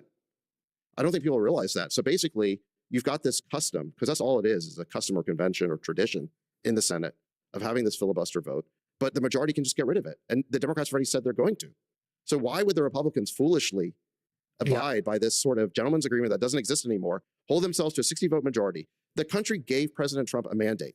They gave him a sweeping re-election, 7 out of 7 swing states, the House and the Senate. And they want results. And those results are being thwarted by a government shutdown and, more generally, by this crazy filibuster rule. Why wouldn't we get rid of it now and actually pass the reform that the country wants? And then let's be judged on that in the midterms and in 2028. And if it ends up not being good, then we'll pay the price. That's the All right, so we should get to the election results. And then just as this is with the chart I was mentioning, Sachs, here's the layoffs for any October, highest since 2003. So, hey, listen, we're all trying to figure things out in real time here. But it's not just the All In Pod talking about what's going on here with jobs. It's a big discussion on CNBC and everywhere in between social media. I know, and I remember that article that got pulled up when we discussed for Amazon was basically automating its warehouses, and you were saying that this is like all AI-related job loss. And then the article itself said that they bought a robotics company a decade ago, and this was all on trend for what they've been planning for a decade, and the humanoid robots aren't even here. And then you're like, oh yeah, I'm talking about the the Tesla Optimus robot that'll be here in a few years. It's like you keep pivoting between what's going to happen in the future and what's happening right now. I know you're trying to win the debate club, but you're misconstruing my point. You're trying to spin like my point of view, and you're the greatest debate club captain. I'm not trying to debate. I'm just putting out facts here for the audience. You are debating me. No. I'm just putting out facts here as the world's greatest moderator. You're putting out spin. It's okay. Spin. Go ahead. Spin. Okay. Spin away. Take it easy, debate club captain. Don't pretend you're not debating when you're debating. Okay. Just debate. It's okay. Don't be a pussy. Say it.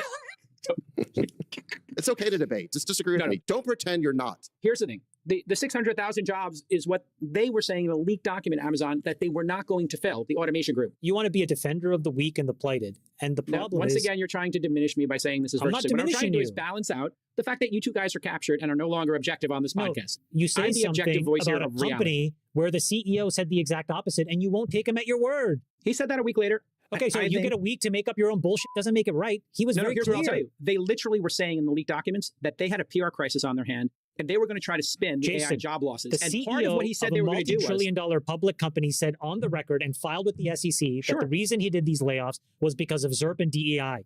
there's two sets of layoffs. One of them is the 30,000 white-collar people. Sure, we'll take him on his word. The other one is that they're canceling jobs explicitly because of the AI that they're planning to deploy, and that they're making PR plans to cover themselves for how bad that looks to them.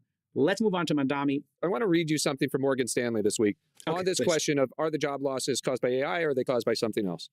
And the title of this section is Flatter or Faster. It says, the cynical take has always been that this just wouldn't last, that companies wouldn't be able to maintain this level of discipline, and that they were doomed to repeat the mistakes of the past. It's never different this time, as they say. But the cynical take seems wrong again. And the number of examples of companies that have adopted this mindset, culture, behavior of efficiency and getting fit appears to be growing quarterly. Guess what? It's cool to have fat margins, no debt, maximum flexibility, and be efficient and more faster. Credit to Ashton Curtis. But they're saying, they're out there talking to the companies. I'm not saying that there's no AI effect, but the idea that you're going to hang all of these layoffs on AI, I would just never think hang them all on AI. I think there's... If you're a CEO... hold on. I'm going to be very clear here. I am not hanging them all on AI. I'm saying for the young folks, that's what I suspect is happening there. For the existing folks, I do agree that they're all getting rid of excess fat and they want to be leaner and they want to juice their earnings. Those are two different things. Okay, now let's go on to Mamdani because it's getting boring. We're starting to circle here. The Zoran has won New York City. The Dems won across the board. Zoran won every borough except Staten Island.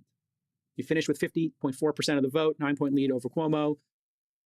Curtis was a distant third at 7%.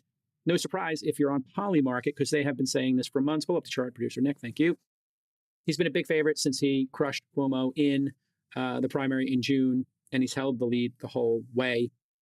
He's self-proclaimed democratic socialist. Some people think he's a communist, and he's the first Muslim mayor and the youngest in over 100 years. Big promises seem to have resonated with young folks, especially women in New York. Affordability, rent freezes, free public transit, higher taxes on the rich. You're going to pay an extra 2%. I think it'll be 54% with the highest tax rate in New York, the highest tax rate in the nation. And hilariously, he had supervillain Lina Khan to his transition team, and she's going to go break up the bodegas. And shout out to our friend who's not here today, the Sultan of Science, David Friedberg, predicted the rise of socialism on this very show about 6 months before anybody knew who Zoran was. Here's the clip. Give him his flowers. He's not here.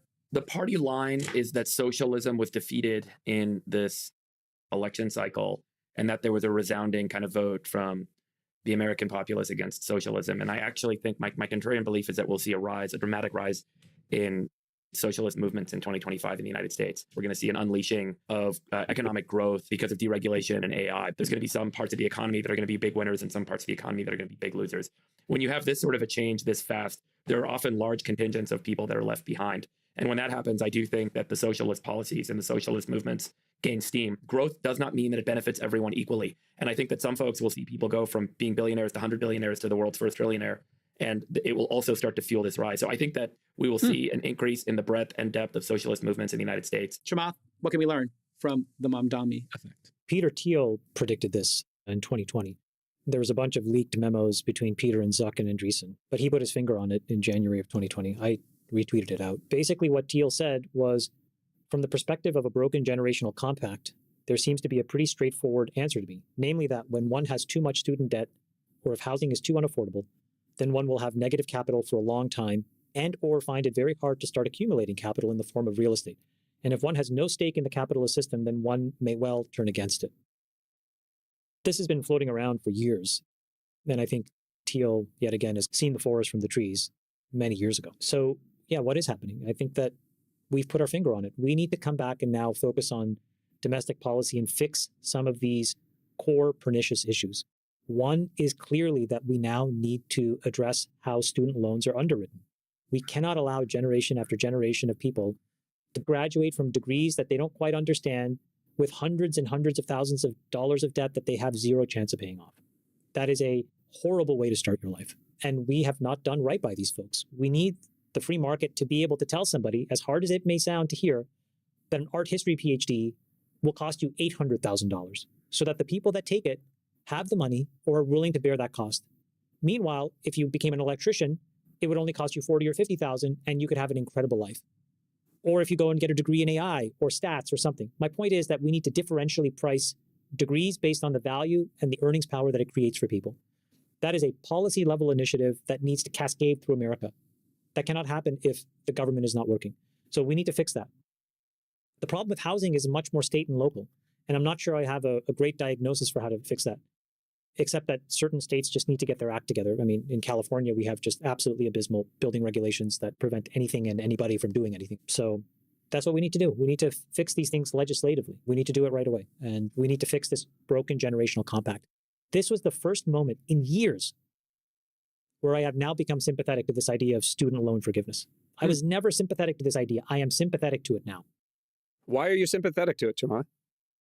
Because I think that we should have fixed this problem a long time ago. We should have not allowed these loans to be underwritten the way that it was for so long, not allowed all of these effective subsidies to pervert the free market's ability to tell people that some of these degrees were not worth their time. We have Palantir today saying that they're not going to hire from college anymore. Let me build on that. Okay, so look, I just on the narrow loan forgiveness point. So I actually agree that maybe loans should be forgiven if you get a total overhaul of the system. What you don't want to do is acknowledge that all the loans are bad and they need to be written off and then continue making them. And that was the problem with, I think, the Biden loan forgiveness program is he's going to write off trillions of dollars of loans while keep funding the system without any reform. So let's talk about a big reform package where we completely re-underwrite how we do this. And maybe some loan forgiveness can be part of that so that we don't have all these kids graduating who are basically socialists because they're so deeply in debt, they're never going to own capital in the system. By the way, JCal, maybe the fact that all these millennials are socialists might have something to do with the fact they're unemployable. Who the hell wants to hire young Lenin 2.0 communist revolutionary to be in their company. If they don't believe in capitalism, how are they going to work their way up through a capitalist system? That's your best point so far. That's your best point. Just saying. Best point so far. Maybe it has something to do with the fact that all these kids are socialists and junior They don't know how communist to work 7 revolutionaries hours. Yeah. rather than blaming our favorite scapegoat, AI. Okay, so anyway, that's that point. Now, in terms of Mamdani getting elected, you got to remember, New York City is like 80-20 Democrat, and he won very narrowly. It was like 50.4% of the vote. So this was not some overwhelming victory. It was a narrow victory. He squeaked by, but he did win, and it's because the base of the Democratic Party is energized by this socialist ideology. So what we saw in this election, I think, was blue cities and states getting bluer, meaning moving to the left. And that is a problem that is a little bit scary because historically in this country, the politics was played between the 40-yard lines. You didn't have one of the parties being fundamentally a revolutionary party. And it does seem like the Democrat Party is gradually becoming a party of Mamdanis and Katie Porters and genuine socialist revolutionaries. And if we ultimately lose, then the country's going to be in for a big shock. But I don't think that's going to happen, though. But this is why I think we should take very seriously the idea of, if the shutdown continues, end the filibuster. Because while the country has empowered Republicans with all the different parts of the federal government, we have to deliver genuine results now. Otherwise, these socialists are going to take over in 3 years. Brad, what was your take on this? I know you were involved in a debate, a Ban the Billionaires debate that you did very bravely. I don't know if you can talk about it or not. I know it was at a certain university. I'll leave it at that. But if you were willing to talk about it a little bit, I think it relates and dovetails quite nicely with what happened in New York. And by the way, I think the most important statistics, and since it's my hometown, I think a lot of New Yorkers don't fall for this kind of bullshit that he's spinning. And if you look at the chart, if you could pull up the chart, Nick, of people who were born in New York as opposed to people who've been there. So if you look at that bottom one, I was born in New York City. 38% of those people went for Mamdani, and the other 60% went for the other two candidates. But if you were there for less than 5 years or less than 10 years, 78 and 85% chance you voted for him. The people who were not born there, they fell for it. This guy's a charlatan. Nothing he says he's going to do is going to happen. It's going to be total, complete, utter chaos. Brad, your thoughts on what we're seeing, like bigger picture, not just what's happening in New York, but what you heard when you debated kids about ban the billionaires and socialism. Yes. Yeah, so the debate was at Stanford, sponsored by the economics department, on whether or not billionaires should be allowed to exist in America. I can't talk about, what we debated in the room as Chatham House rules, but I will tell you this, that a preponderance of people on their way in, thought that they should, ban billionaires in the United States, right? I think it's a fundamental fight for the soul of America going on right now. This goes to the very basic premise of the American dream. Is there economic mobility in America? But I think Republicans have to get real about this. I think they have. The president ran on a Main Street agenda. He passed the Invest America Act. I think he absolutely gets what's at stake. 70% of people feel left out and left behind. They feel like the system is rigged against them. And when you have somebody like Mamdani who comes along and promises everything under the sun for free, that he can solve all of these problems, I think it's very enticing for young people who are frustrated. They also don't do any diligence because he can't deliver on any of these promises. Right. He's not allowed to as mayor. And he takes the state assembly.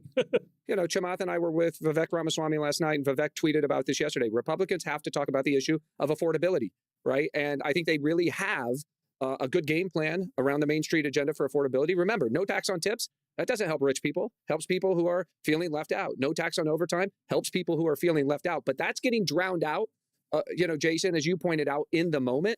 People who feel like their grocery bills are going up, the cost of rent is going up, et cetera. So that is going to be the struggle over the course of the next 12 months. That is the battling narrative. And in the Democratic Party, clearly, this was a fight within the Democratic Party between Andrew Cuomo and Mamdani, and the centrist Democrats are losing to, kind of the more socialist wing of the party. And I think on a national level, folks in Indiana, Ohio, Wisconsin, they don't fall for that. They believe in the American dream. They believe in economic mobility. They may be frustrated by affordability, but they're not ready to burn down capitalism in the way that Mamdani is suggesting. Those voters may not want to burn down capitalism, but that's what they're going to get because we have a two-party system in America. And if the Democrats go socialist and then they get the trifecta and they get rid of the filibuster, that's what they're going to impose. I think the person who wins 2028 is the person who puts as much energy into, say, building data centers or ballrooms as puts into building affordable housing. That will be a great thing for somebody running in 2028 to champion. Why do you guys think young women overwhelmingly supported Mamdani? The vibes? No, I think there's a lot of polling showing that between young people and old people, young people are much further left. And as between women and men, women are much further left. So like the most left-wing group of the electorate is young women, young female professionals. Add the professionals versus blue collar. So basic professional class versus working class is another very important overlay. It might also be there's the overlay tax of Cuomo being Me Too'd as well. So maybe some women didn't feel comfortable voting for him. He's a particularly odious candidate, by the way. The worst candidate ever. Yeah. I agree that he is a weak candidate. He kind of represents this like washed up establishment vibe. It's just not a fresh candidate at all. That's a problem. But look, the Democratic establishment did a terrible job here. That not only was Cuomo the candidate they put forward, but also they lawfared Eric Adams. They basically wrecked his mayorship through this really weak lawfare based on like airplane upgrades or whatever. And they did that because they thought they're going to be able to get a more compliant establishment figure in the role. And it completely backfired.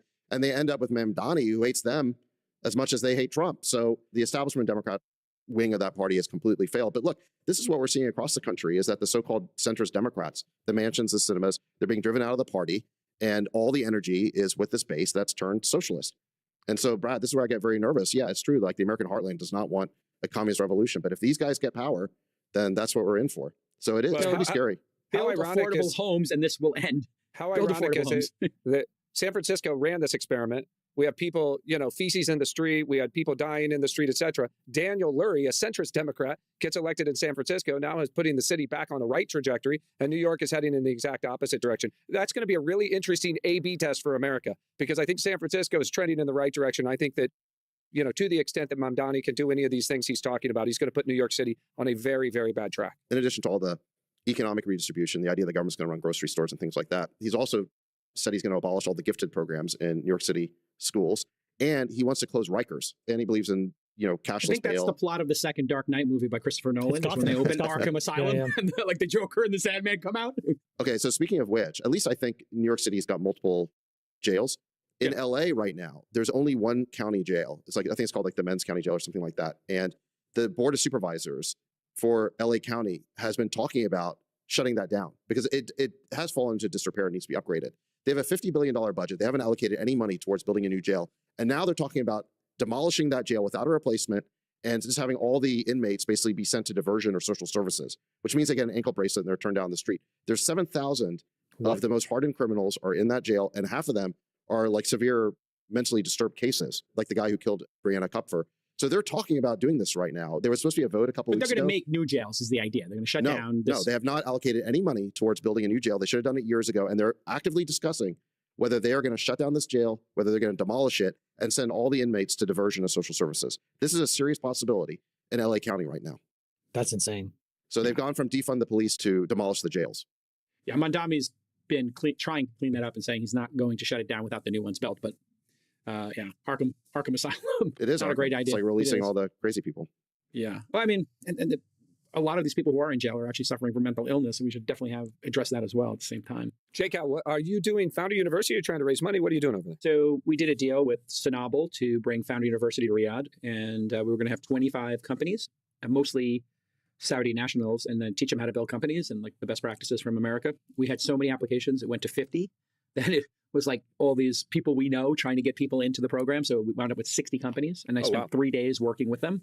Really great, like fintech, construction technology, real estate stuff. It was really inspiring. And I saw all of our friends from Saudi there. And then I saw that. I think, did you have Tariq from Humane actually talk to the founders? Tariq came. Yeah. Oh, and that's he awesome. made an offer to them to give them, he matched the Google offer for cloud computing with all of them. So he's giving them a bunch of credits. And Tariq came by. And it was really nice of him to come by. He's got he was going to his board meeting and he came to speak to, 60 founders, 70, well, there were probably there were 60 teams, but maybe 90 founders in the room. It's a tiny little thing. And a lot of people came out to support it because they're trying to get more domestic, startups going. Totally.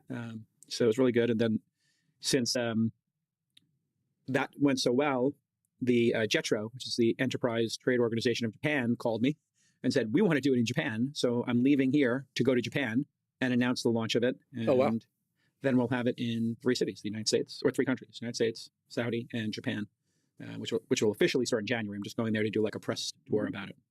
Now, are those to feed the funnel of angel investments for you, or are you making money on this? So, we got a fee to run the program, but it's not going to, match venture investing, obviously. It just kind of underwrites the cost of it. And then that creates the funnel. About 5% of the companies that come to, 5 to 10% of the companies that come to Founder University wind up going to the accelerator, or we make a direct investment. So it's a pre-accelerator, but it lets us get to the companies before Techstars or Y Combinator or other folks even know they exist, because half of them aren't incorporated yet, right? So that's kind of the exciting part about it, is we meet them when they're just 2 or 3 people working on a prototype. It is. I've had 3 angels come in, or 3 founders come in here over the course of the last 2 years. Two I did angel investments in. The third I did not, unfortunately. But their valuations of those three companies, one is Cognition, now at 15 billion. One is Decagon, now at 4 billion. And the other one is Distill, that just raised at 2 billion. I mean, the rate at which these companies are scaling for the best companies, really, I mean, it's pretty, angel money is now real money. It's going to be interesting to see, how resilient and robust this revenue is, and churn and people sampling stuff. But it's feeling pretty good right now. The cohort data for people who've had products out for 6, 7, 8 months, it's starting to turn into the smile, where the cohorts like go down, down, down, but then they turn back up, which means people who, signed up for it forgot they were using it, and then they came back and started using it again. It's a really good sign for some of these companies. All right, listen. Great show, everybody. We got through a lot. And everybody come to the holiday. We're going to be holiday cheer. Sax and I will be pouring eggnog and singing caroling songs. It's going to be wonderful. Saturday, December 6th. Join us, allin.com/events. Brad, are you going to join us? I'm not going to be there, but that was a pretty good, it got heated for a second. I was researching some stocks on the side while we were watching that. But I think the Senate has voted. They have decided, they've concluded if the government's gonna be open, or I think they've made the conclusion. Let's listen here.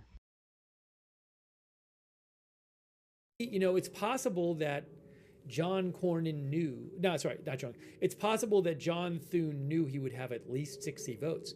But maybe when they did the vote, they were hoping, well, maybe Rand Paul will vote yes, or maybe one more of the Democrats will vote yes. Because then it wouldn't matter what Cornyn did. But Cornyn's going to be the 60th vote. I know Rand Paul has been a no, but Fox News today reported that it was unclear if he was going to vote yes or no today.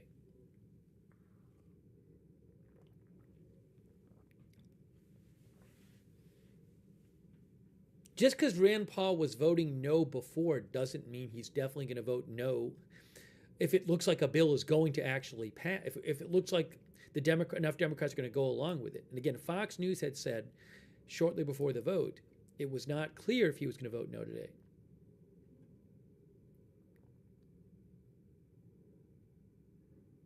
But maybe it was just known he was going to vote no. I don't know what was known. Troy Playboy says if Troy Boy Playboy says if he gets there in an hour, that will make it just over 40 days. Well, didn't the shutdown start at like 12:01 one day Eastern time or something? Because we still have about an hour and 50 minutes till that. Thank you, Troy, for your support.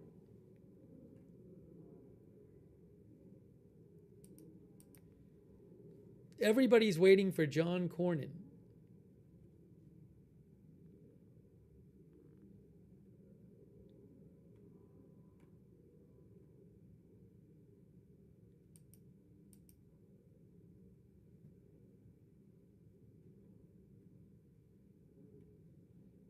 Thank you, Popping Off with Corn Pop.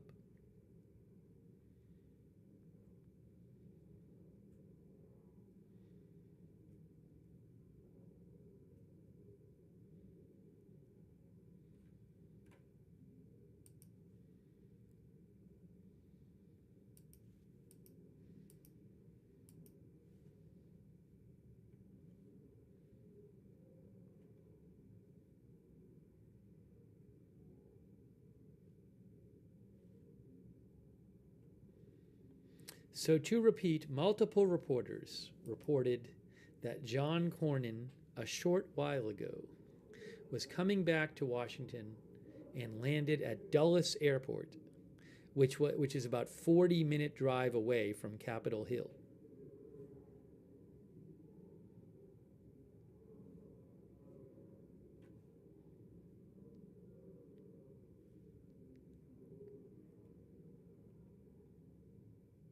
Thanks, Matthew Bradford, who says, I'm sure he will have a police escort.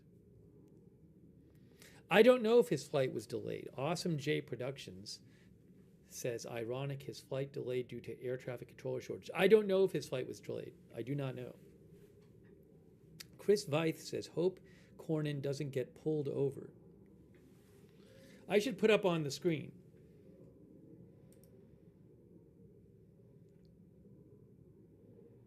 Let me put that on the screen. Awaiting John Cornyn.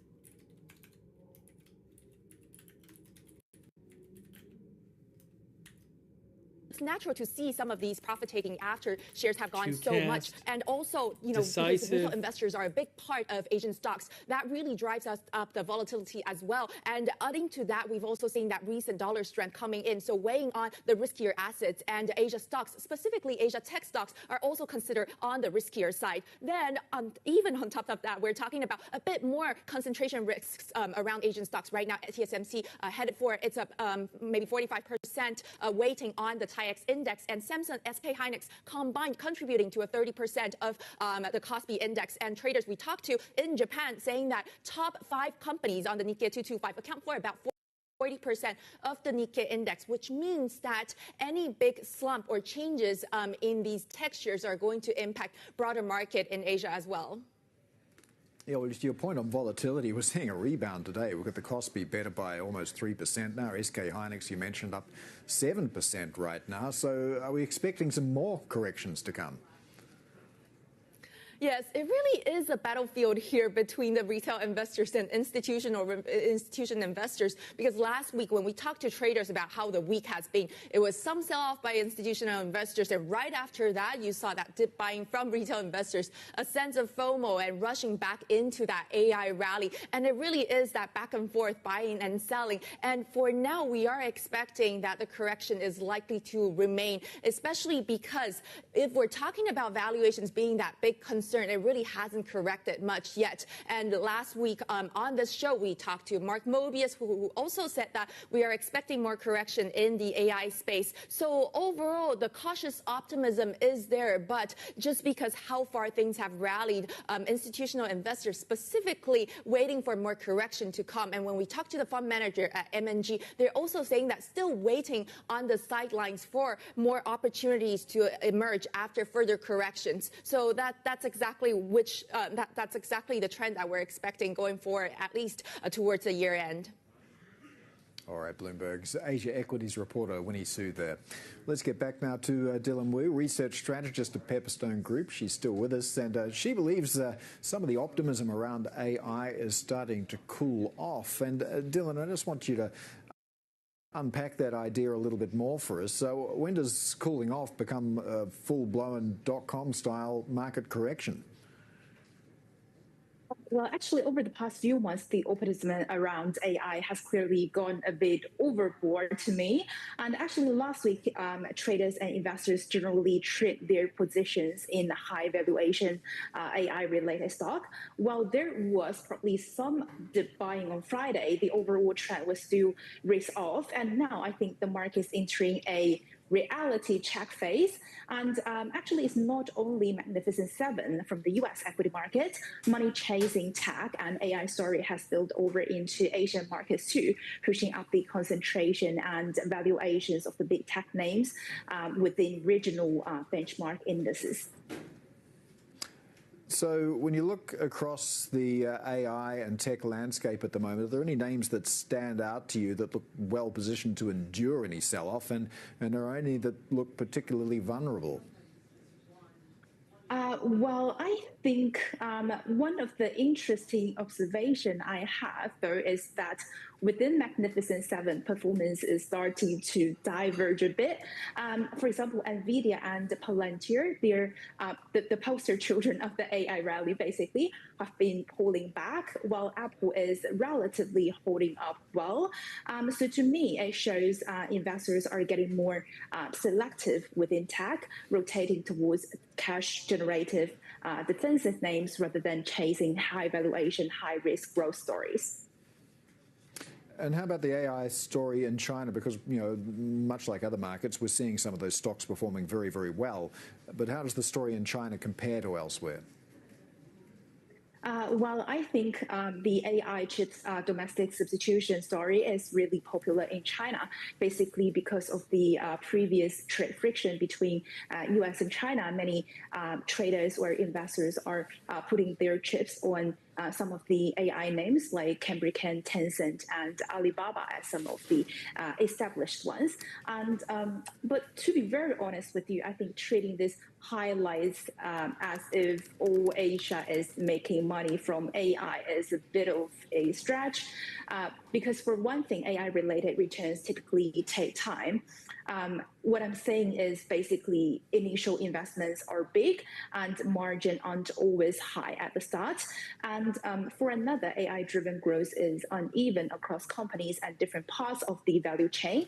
Chip makers, for example, as I mentioned, Cambrican, directly benefit from a surge in AI compute demand and also this kind of domestic substitute narrative, while traditional software or hardware companies may only benefit indirectly. So in my view, China or Asian AI kind of story definitely has some competitive edge, but we're still a way off from large-scale monetization. Yeah, do you have any broader concerns as well about what's been described as the circular nature of some of these funding deals around AI? Well, I think market expectations for AI are already quite aggressive, and there's a lot of fund managers and capital investing a lot in AI, maybe starting from the second half of 2022 already. And even if some of the earnings beat a little, not even by a little. For example, NVIDIA and Palantir, as we just mentioned, did a great job in the last quarter. Stock price reactions could be muted because investors and this kind of huge fund have largely priced in these gains already. So I would be more cautious in regards to putting more fund or capital into the AI narrative in the near future. Just heading back to China now, because I'd like to get your thoughts as well about what's happening in that broader ecosystem. We just had some CPI numbers for October, showed a seasonal rebound. Do you think that's going to endure, or do you see this deflation cycle continuing? Well, that's a great question. And actually, I say most accurate to describe the current situation is that the economy is soft but bottoming out in a way that, looking at the signal we already have, although we saw the CPI is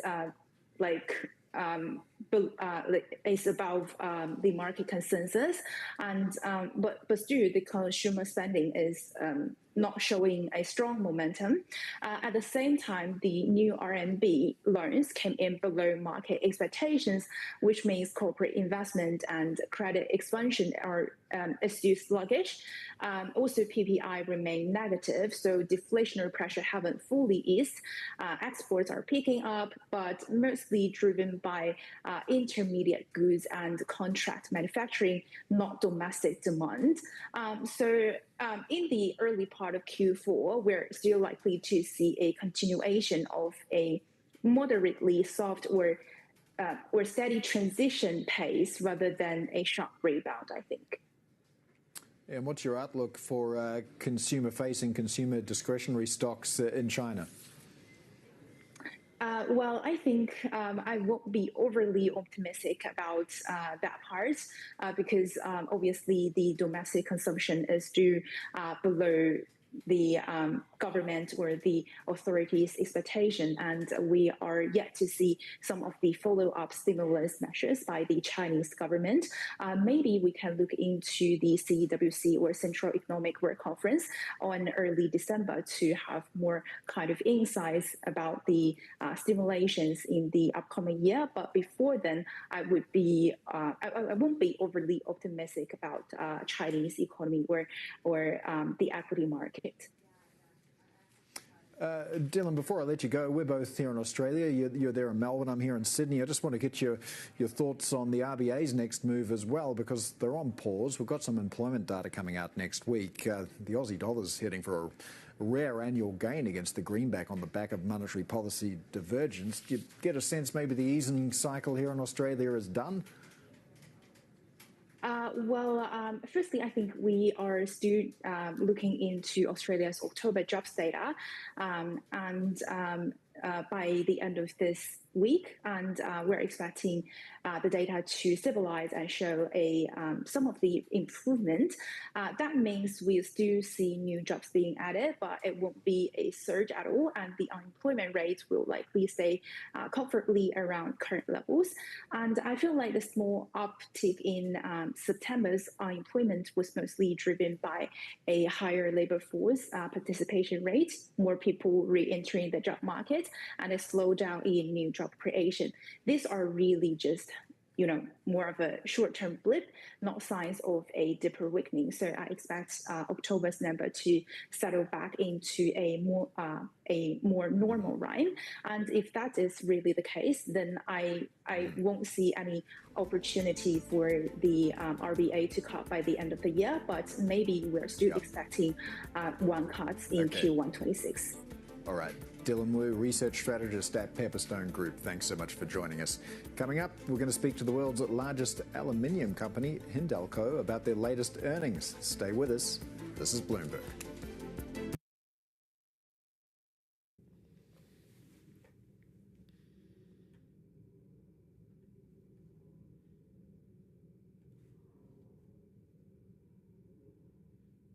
Hey, thanks, Jason Bewley. Yes, Rand Paul is a Republican, but he voted against this.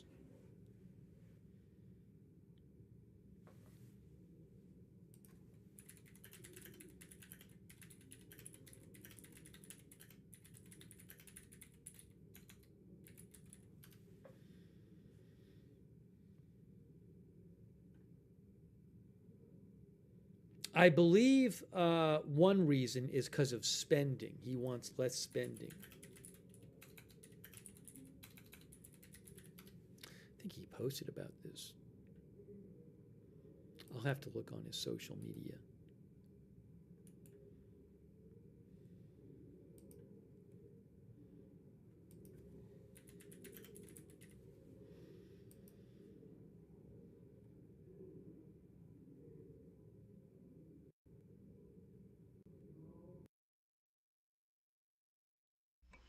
All right, doesn't look like there's anything too interesting going on here. So they have not concluded.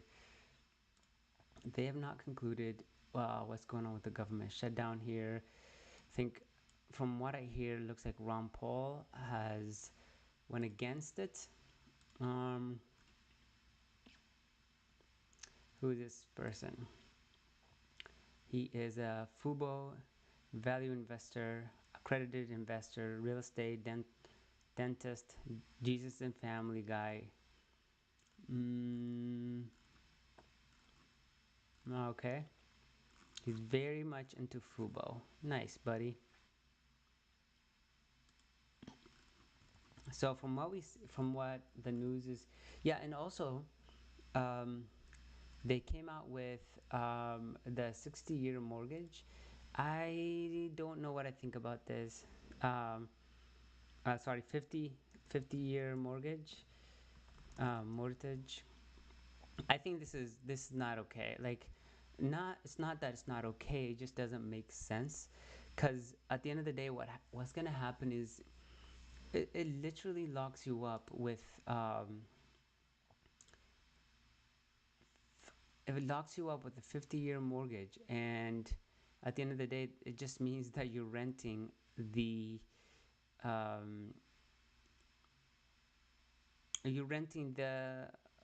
product from the government. You're renting the house from the bank. So it's not really a let's see if I can take a screenshot of this. Yeah, I don't like it, because at that point, yeah, you're practically renting it from you're renting the apartment or the house from the government, and it's not really really isn't that cool of an idea. I really don't like it that much.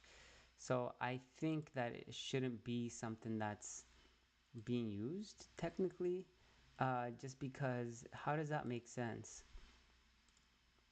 Like, it doesn't make sense to do a 50-year mortgage and and all you're not even doing anything. All right.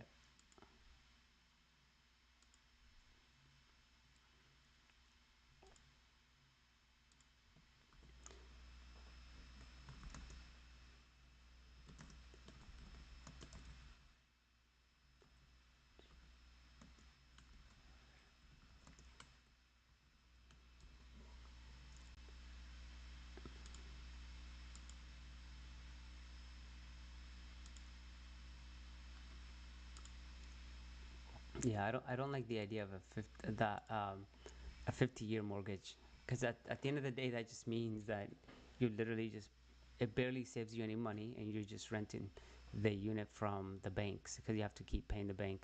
But let's watch Graham Stephan kind of break it down. So this is absolutely crazy. Over the weekend, President Trump tweeted the idea of creating a 50-year mortgage as a way to help lower payments for people who want to buy a home.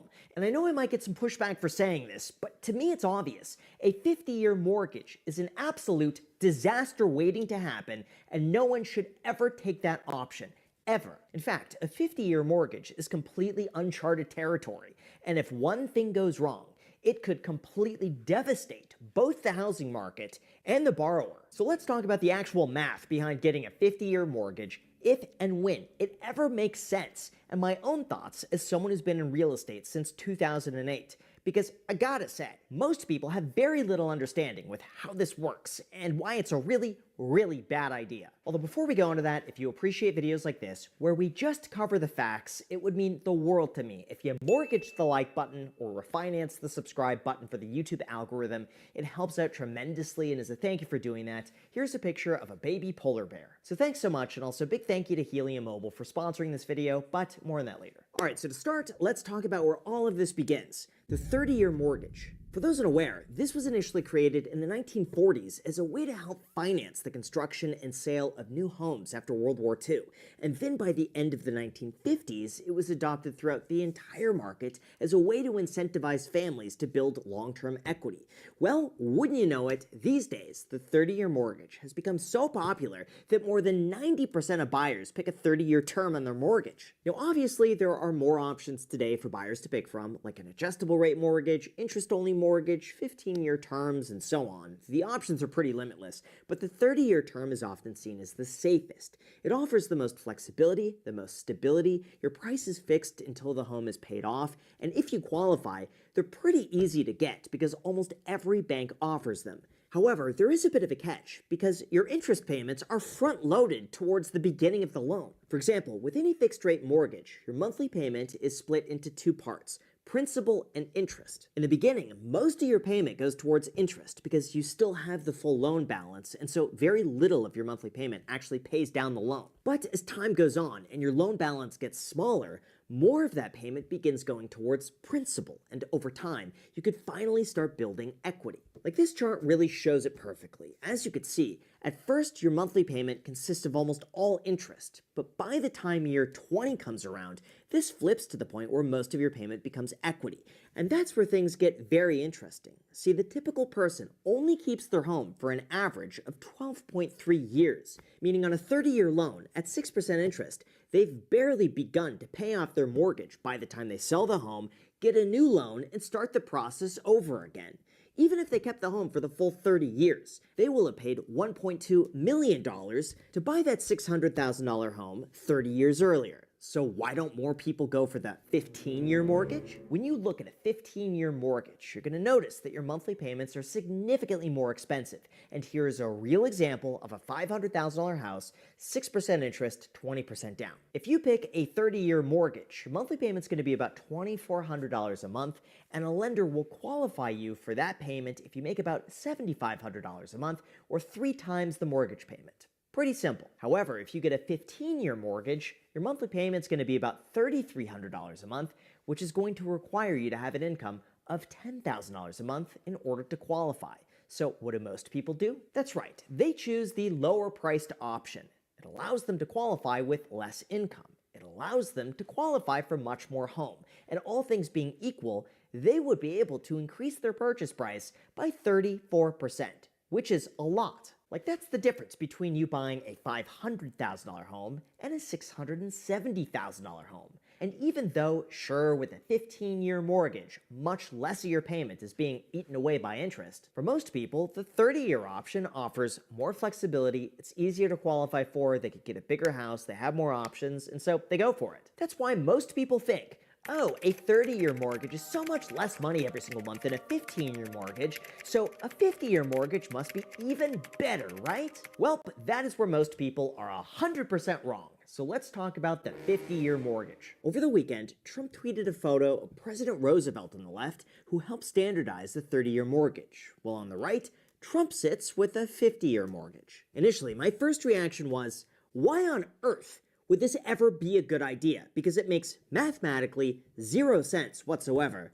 But surprisingly, people seem to be rather excited about it. Like, we already have 144-month car loans and buy now, pay later for Chipotle burritos, so why not extend that to a mortgage to hopefully lower your payments? Even the developer Pulte retweeted this by saying, thanks to President Trump, we are indeed working on the 50-year mortgage, a complete game changer, which for those unaware, Pulte Homes is one of the largest national developers in the United States, having built nearly 1 million homes. So if they offer a 50-year mortgage term, people seem to be in favor of this because they think it'll help them lower their payments. They think they could qualify for a bigger house, and they think it'll help keep the real estate market strong. But mark my words, it won't. It's a bad idea. Anyone who understands math will agree with me. So as far as the actual numbers behind this, and what it actually means for anyone who gets one, here's what you came for. Although before we go into that, if people are out there signing 50-year mortgages just to save a few bucks every month, you may as well save money in other areas that just make more sense, especially heading into the holidays. That's why it's so important to find ways to cut back without feeling like you're actually cutting back. And one of the most overlooked options out there is your cell phone bill. Like, the average person is spending over $100 a month, but you could be paying nothing thanks to Helium Mobile, who I'd like to thank for sponsoring this video because they're a genuinely incredible service. For those unaware, there are places like Amazon, Apple, Sephora sign up for telling you when it comes to the 50-year mortgage. Even though going from a 15-year to a 30-year mortgage will improve your affordability by 34%, which is a lot, going from a 30-year to a 50-year mortgage improves affordability by less than 8%. Yes, you heard that correctly. Getting a 50-year mortgage will make almost no difference whatsoever, except you're going to be taking on way more debt for your entire life. And if you don't believe me, here's some of the math. First of all, it's important to mention that overall, the longer of a loan term you get, the higher the interest rate is going to be because lenders want to be compensated for tying up capital for longer. Like right now, it's 6.125% if you want to get a 30-year fixed-rate mortgage, but it's only 5.375% if you want to get a 15-year. So I promise, with a 50-year mortgage, you'll wind up paying closer to 7% because there's significantly more risk. This means if you get a $500,000 loan at 6% fixed for 30 years, your monthly payment's going to be $3,000 a month. But if you think you're about to save a ton of money stretching out your payment to 50 years, well, guess what? At a 7% interest rate for 50 years, your monthly payment's going to drop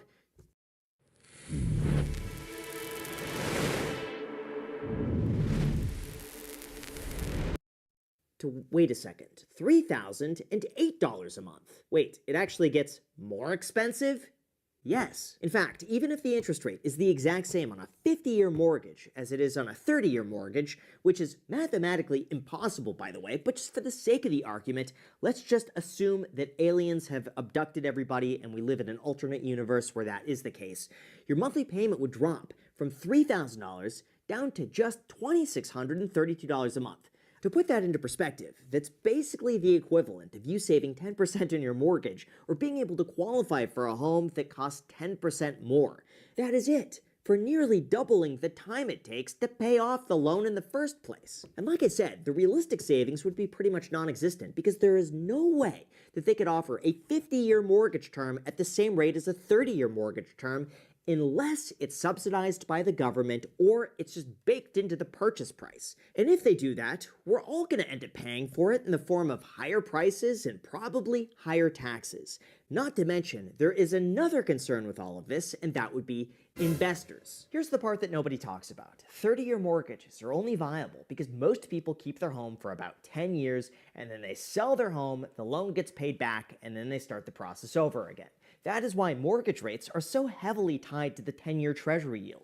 Essentially, the two are interchangeable. So when mortgages are bundled together and sold on the secondary market, it gives investors a stable return that they could count on, and it provides more liquidity back into the markets immediately to go and issue more loans. On the other hand, a 50-year loan holds a massive risk to whoever buys and holds onto that loan. Why? Well, here's the math. If you buy a $550,000 home, you put 10% down, and you get a 50-year loan, and then you sell your house 12 years later, because most of your mortgage payment is front-loaded with interest, by the time you go and sell it, you've paid off just $32,000 worth of principal. This means if your home doesn't meaningfully go up in value and you sell for the same price that you paid for it, subtract 6% for closing costs, subtract what you have remaining on your loan, and all of a sudden, you've now got less than you put down to buy the property, all for the risk of owning a property in the first place. Now, even though the reality of your home being worth less 12 years from now is unlikely, it does create a very dangerous scenario where if the market goes down by any amount, you're quickly going to be underwater on your loan. And in the event you can't get more than what you paid for it, you're quickly going to be left with nothing to show for it even after holding your home for more than a decade. This is why lenders inherently need to charge more interest up front, because the loan is riskier, and it's riskier for the buyer to lose money on the deal. In fact, it's also a double negative for banks, because if they give a 50-year loan and interest rates go down, the buyer just refinances. But if interest rates rise, now the bank is stuck with a low-yielding investment for many, many, many decades, and they're going to lose a lot of money on that. That's why, feasibly, a 50-year mortgage just doesn't make any sense for anybody. Not the banks, not the borrower, not the investor. The reason a 15 to 30-year mortgage works so well is because that increases affordability by 34%. But once you go beyond 30 years, there are diminishing returns, and the net benefit for going from 30 to 50 years just isn't there. It's not practical. Not to mention, banks probably don't want to issue loans that you're not going to be alive for by the time you should be paying it off. Unless, of course, it's subsidized for the government or baked into the selling price, at which point, again, we got bigger problems. Plus, on top of all of that, by law, a qualified mortgage is not allowed to exceed a 30-year term. These qualified mortgages are very important because it gives the lender recourse in the event the borrower defaults on their loan. And because those loans are less risky, they're able to charge less interest to the borrower. On the other hand, a non-qualified mortgage does not have that shield, and the liability falls back on the bank in the event the borrower stops paying. That's why I'm saying there's no reasonable way that you can offer a 50-year mortgage at the same interest rate as a 30-year mortgage without paying substantially higher interest up front.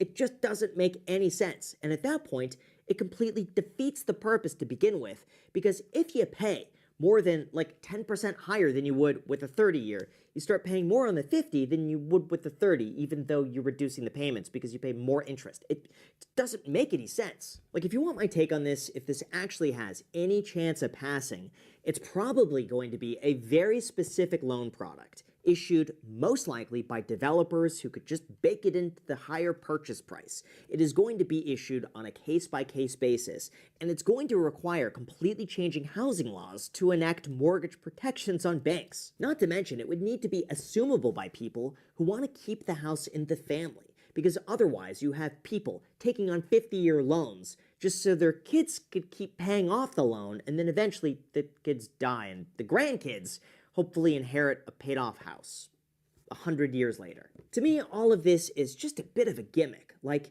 it's fun to think about, it gets people talking a lot on Twitter, but mathematically, it makes no sense to take this over a 30-year mortgage, and there would have to be major hurdles to overcome just to get this. No, I just gotta say, like, I hate the idea just because, like, nobody, especially from what we saw, is like 12.8 years is the average somebody actually stays in their homes. Then why would, if the 50-year mortgage is created to help reduce, the cost of homes or the down payment or whatever it is. That's a terrible way to do it. I think the government needs to come up with another solution, because affordability, it is so disgusting that that almost the entire United States is going more socialistic, especially as we see things move with AI and all this. It is we're just gonna go straight into like socialistic America unless we take unless they make like home.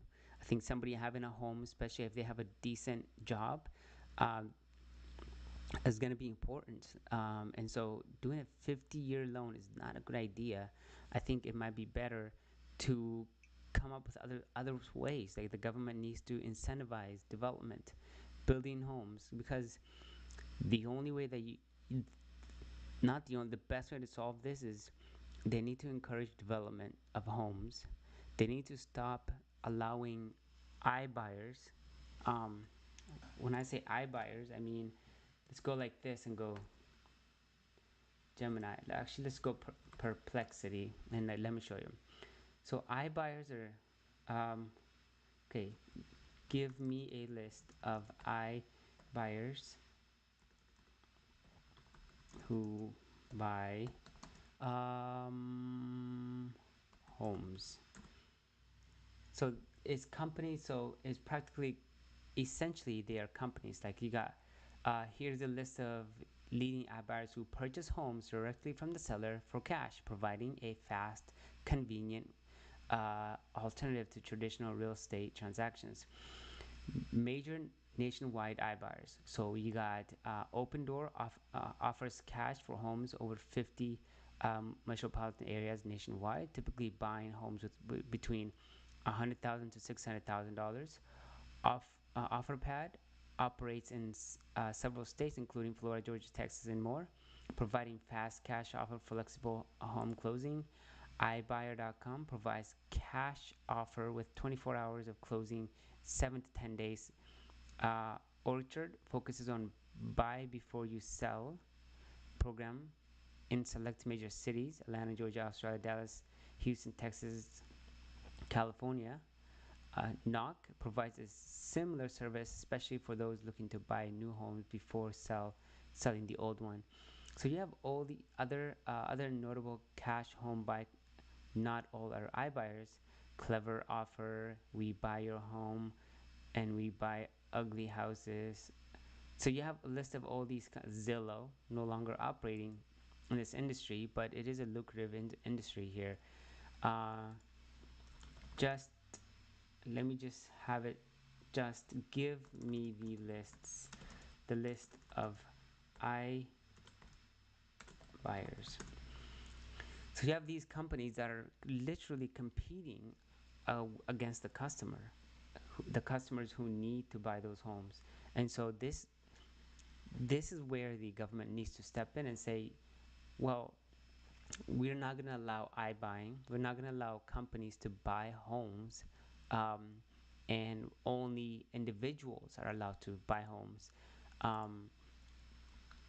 Are there other corporations or ETFs that do the same thing, buying homes that individuals could buy? Yeah, I'm sure there are. Major types of private equity firms, public traded REITs, hedge funds,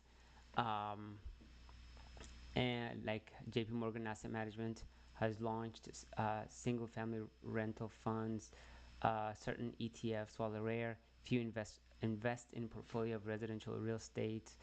Market share trends. As of Q1 of 2025, investors, including institutional and corporate buyers, purchased 27% of all U.S. home sales, a record high for the past 5 years. Institutional owners, so companies owning over 1,000 homes, now make up 2.2% of the U.S. single-family home market, compared to the much larger share owned by smaller mom-and-pop investors. Most homes are still owned by individuals or small investors, but large entities have grown footprint. I mean, this is definitely a big problem. So investors buying 27% of homes in Q1 of 2020. So when is this article? 2025 of July. Investors snap up growing shares of U.S. home as a traditional buyers struggle to afford one. I mean, this is the kind of stuff that they need to start targeting, and not doing a 30-year mortgage to make things affordable. Institutional investors own about 1 to 2% of single-family houses in the USA. Obviously, in some markets, they own more than this, and in most markets, they own it next to zero. Let's be clear and understand that some of the claims being made are and are not, so people can get better clarity on this. So when people or media outlet claim very high rates of investor home ownership and give numbers like 5, 10, 20, this is not truly accurate, and what is confusing much of the population. Those numbers are rates. Rates are percentage owned single family rental homes, not all single family homes. You will see numbers that show 58% of homes, living units, are owner occupied, but this is inaccurate, as rate is based against all housing units, which include apartment buildings, apartments, and alike. So there are about 85 million single-family homes in the U.S. Of those, 70 million are owned by owner-occupied. That means that a total of 15 million are not owned owner-occupied, means rental. There are between 10 to 10.3 million individuals in the USA that own at least one rental property, with the majority of those being mom and pop landlords. So just considering the math, 85 million total single family homes, 70 million are owned by people living in those homes.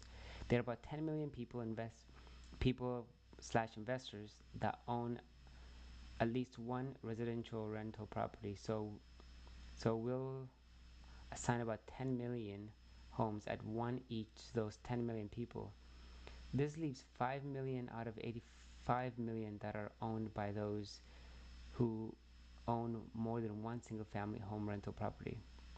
Of course, there are good numbers, mom and pop investors who own 2, 3, 4, 5 family home rental properties. The key here is keeping things in perspective as to what the numbers really are and how they line up with the total number of single family homes in the country. FWIW, this is why when institutional investors decide to sell the single family rental homes they bought up over the past several years, sell them at extremely competitive prices. It will have bigger impact on pricing in those locked markets, more so than nation's home prices. Of those mom and pop investors, or those who own between 1 to 5 homes account for 85% of all investor-owned residential properties, while those with 6 to 10 properties account for another 5%. Institutional investors that own 1,000 or more homes account for only 2.2 of all investor-owned homes. Even so, investors-owned homes account for roughly 20% of the 86 million single-family homes. So there's no big boogeyman. Most are owned by people, small-time mom and pop types. Well, maybe that is true. I wish this was something that was reported on BLS.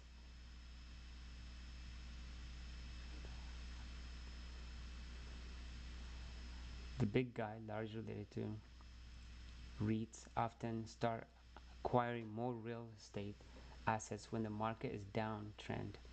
These folks don't buy real estate to live in it or flip it short term.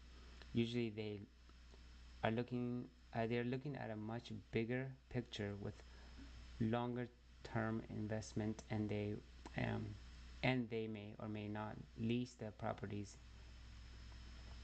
Most home buyers try to time the market, buy low, sell high. In downtrend market, many try to wait for it to hit the bottom, unless you happen to guess. If the trend, this is 50-year big push, meaning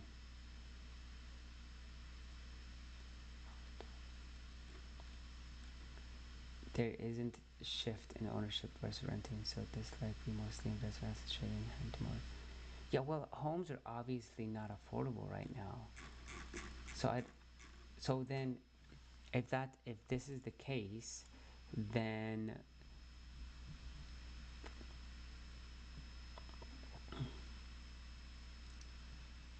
but the reality is that we're seeing that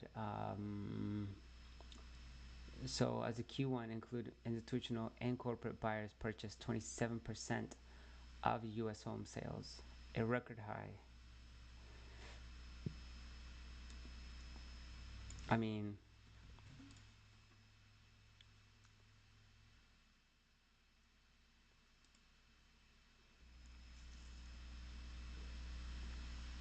see, invitational homes, American Home for Rent. I think we need to remove some of these.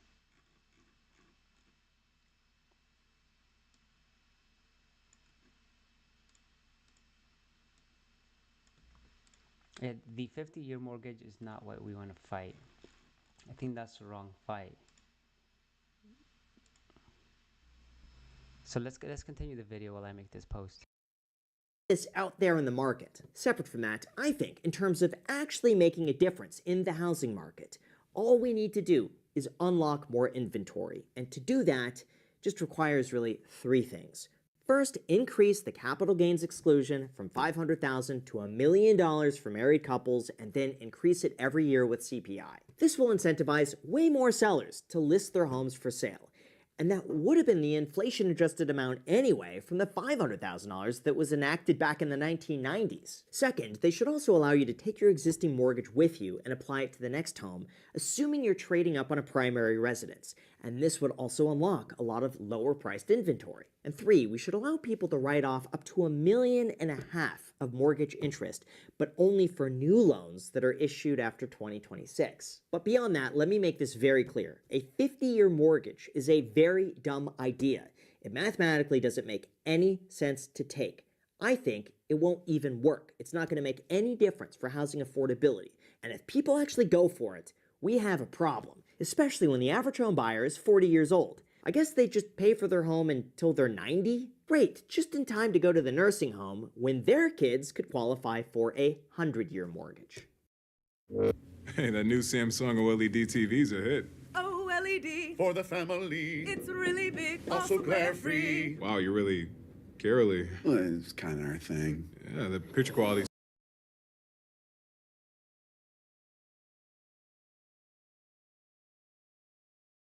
Passed. We're Americans. The official jobs reports by the U.S. We are not slaves to the plantation owner. We are not slaves to China. And we are not slaves to Wall Street. This 50-year mortgage idea is a spit in the face. It is an insult. We did not vote for this. We did not vote to become debt slaves to private equity firms and the big banks in Wall Street. Right now, the median home in America costs $500,000. At the prevailing mortgage rate of 6%, you would have $580,000 of interest payments over 30 years. If we went with this ridiculous, inane idea of a 50-year mortgage, that would be $1.1 million of mortgage payments for a $500,000 home. So you would end up paying $1.5 million for a $500,000 home. My grandfather, who was a World War II vet, he passed in 2018. He always told me that we don't want to pass down this national debt to the next generation, to our kids and our grandkids, to become slaves to China.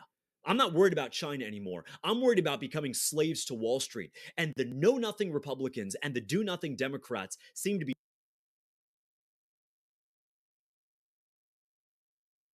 working together once again to push this usury on Americans. It is an absolute insult. If we want to get serious about housing affordability, the crisis that is staring down my generation, when my dad was growing up in the 1960s, half of 30-year-olds, half of them were married and owned their home. Today, only 15% of 30-year-olds are married and own their home. If you can't own your home, you can't get married. If you can't get married, you can't have kids. If you can't have kids, then honestly, what is you're not slaves to China. Interest payments over 30 years. If we went with this ridiculous, inane idea of a 50-year mortgage, that would be $1.1 million of mortgage payments for a $500,000 home. So you would end up paying $1.5 million for a $500,000 home. My grandfather, who was a World War II vet, he passed in 2018. He always told me that we don't want to pass down this national debt to the next generation, to our kids and our grandkids, to become slaves to China. I'm not worried about China anymore. I'm worried about becoming slaves to Wall Street. And the know-nothing Republicans and the do-nothing Democrats seem to be working together once again to push this usury on Americans. It is an absolute insult. If we want to get serious about housing affordability, the crisis that is staring down my generation, when my dad was growing up in the 1960s, half of 30-year-olds, half of them were married and owned their home. Today, only 15% of 30-year-olds are married and own their home. If you can't own your home, you can't get married. If you can't get married, you can't have kids. If you can't have kids, then honestly, what is the point? This is an insult. This is a genocide against the Gen Z generation to try to foist this sort of slavery and usury on us. We reject it 100%. If we want to get serious about housing affordability, why don't we ban Blackstone?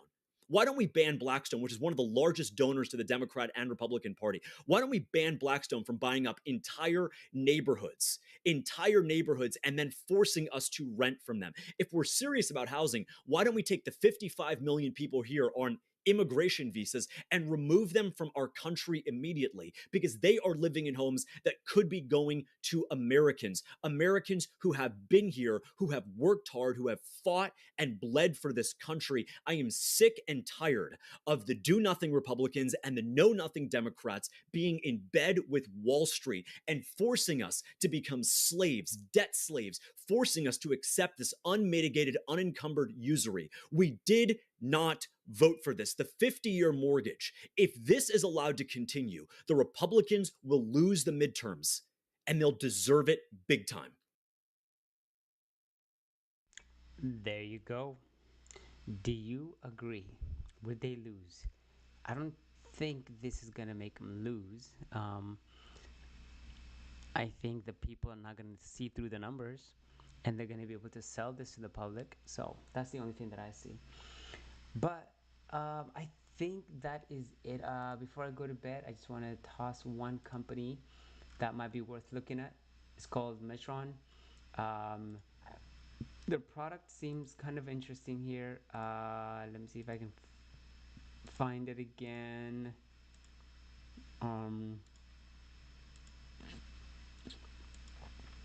Where did I put it? All right, I only have the company's website here.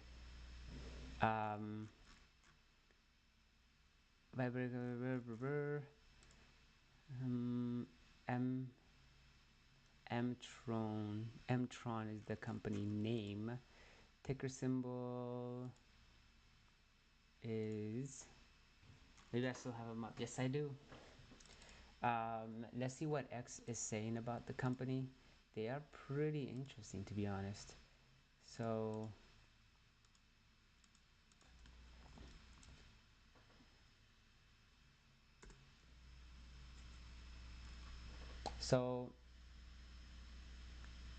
M Semiconductors. It said the only microcap index focused on quality, value, momentum, and growth. micro my M semi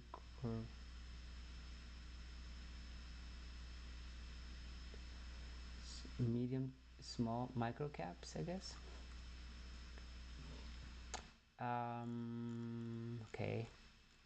So they look at micro cap companies. So at our current live strategy 5 defense virtual conference, BOB bottom online solution. Okay. One of my favorite X account, Bull. Thought of the day, return on compounding is all about time frame. 10x over 5 years, reinvested 10x 5 years, reinvested in 5 years. So he looks at micro cap. Near cycle bottom entry is the best way to take advantage of the market, as opposed to them taking advantage of you. All right, let me give this guy a follow. So it seems pretty good here. I've learned a ton from cycle framework. Share below. Print valuation. Trading in less than 3x estimate peak. Cycle cash flow. Sentiment 80% market participate bearish. Technical multi-year low with declining volume. Time 1 to 12 months before anticipated cycle return. Hold period 18 to 24 months. Capture entry signals. So these are the entry signals. So I've learned a ton from cycle framework. Print it out, study it. I do like this. So entry valuation, hold, exit. So entry, if it's trading below 3x estimate peak cycle cash flow, sentiment is 80% of the market participant extreme hate phase. Technical multi-year low with declining valuation up to capitulation. Time 12 to 24 months before anticipated cycle. You want to hold something, hold period 18 to 24 months, full cycle bottom to peak. Valuation is 3x estimated peak. Retail investors piling in. Media coverage ubiquitous. Parabolic price action, massive volume spike. New supply coming online. Demand concern emerge. It is kind of interesting. I would have thought that when you see retail getting in the market, you would want to hold, but November live open forum coming soon. September earning report 2025 September. Hot stocks trending analysis. Hot stock trending. Okay, hot trend exposure commentary. AXTS indium phosphate. So these are supply chain reshoring, data center capex, geopolitical chip shortage. Biggest but okay. So this is the company that I thought it was kind of interesting. Here you got MPTI outlining key growth drivers. They seem really interesting for what they do. Expansion opportunities across multi growth years. So this is their website here, and I've tried pulling up their investor relations, and their earnings, I mean, this stock is done pretty well for itself. So max is 465% since IPO, so around 2022. So this company at least it IPO'd within the last 5 years. So 283% last year, 1 year 5%, month -5, day down 3.8, and once again Friday was terrible, so probably that's why it's down. The market cap is small. Look at the size of this market cap. It is tiny.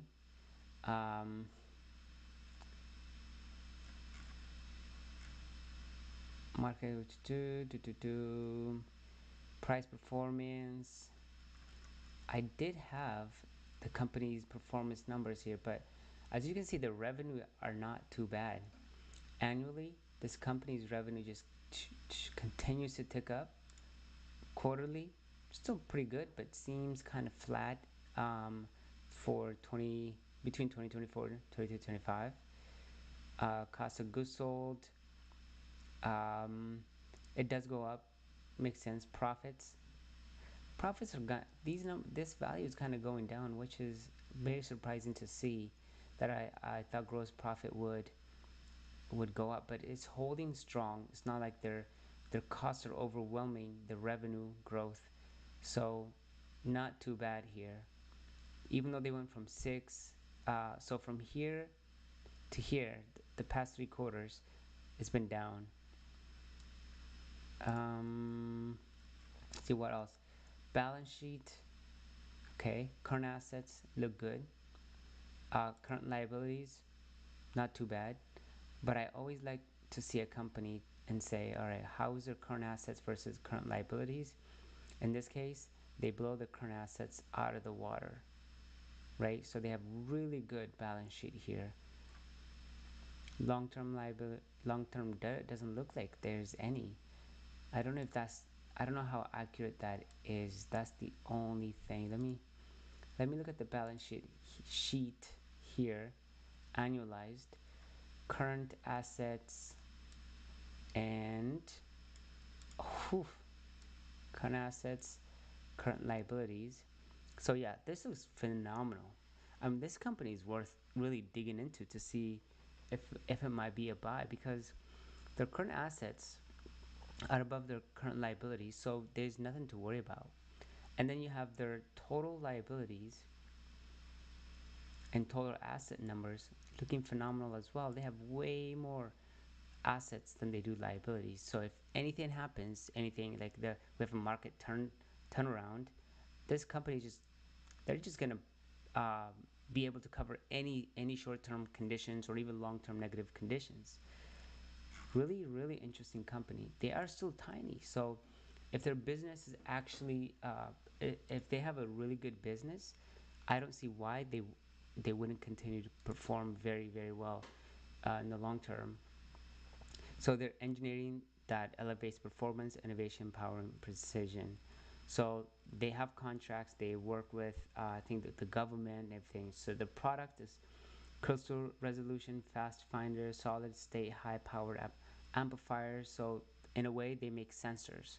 This type of application is going to be really important in the age of AI, and all of the drones that we have that are flying around, or even the space communication that's being developed right now, right? You got AST, you have Rocket Lab, you got Elon's SpaceX.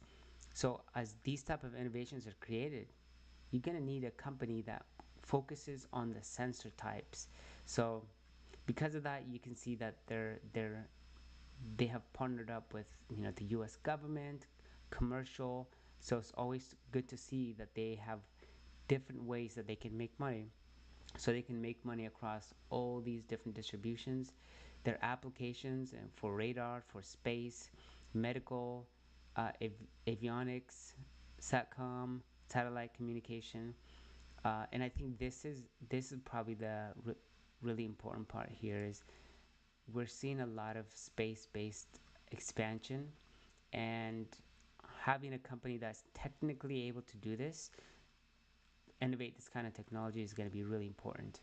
SATCOM requirements, high Q filtering, and also like the thing about this is that if you become a leader in this industry, you winners kind of take all, because once the government has decided to use you, you become part of the part of future contracts, and you become a very, very, very sticky customer as well.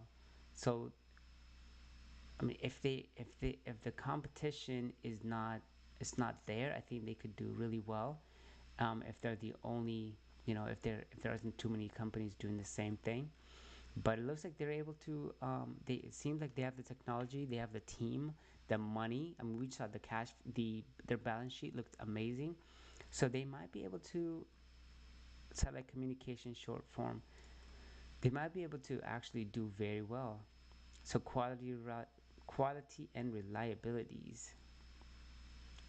Interesting. So I wanted to look at their investor relations and see investor presentations, product videos,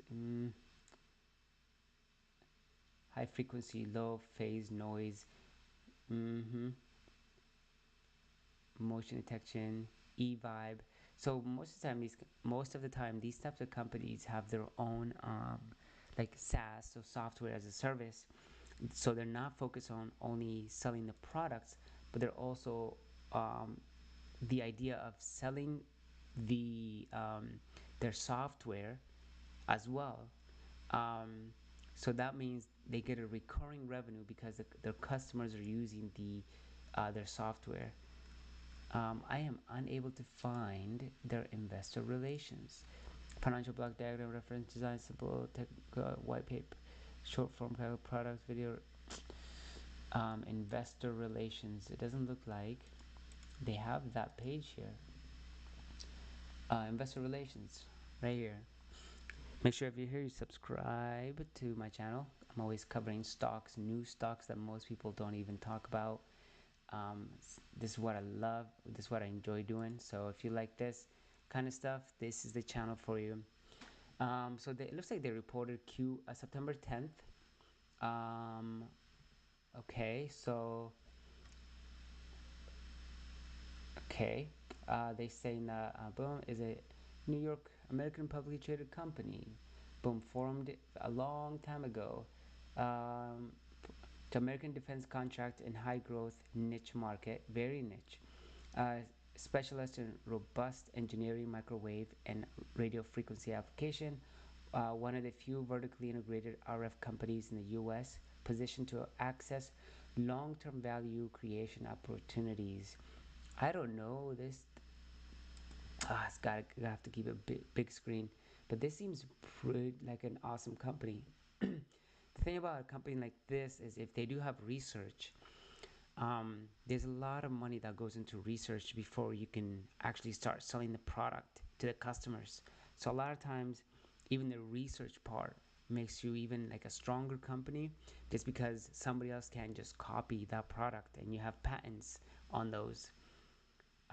Vertically integrated RF solution, highly engineered, highly reliable precision, blue chip customer base, diversified global customer base including industrial and aerospace, defense, aviation, space, industrial sectors. Strong market performance, delivering strong return shareholders, 256% since spin-off October 7 to 2022. So they went IPO, they spun off in 2022, indicating our unique strategic execution. So Metron is MPTI is a New York-based aerospace defense listed.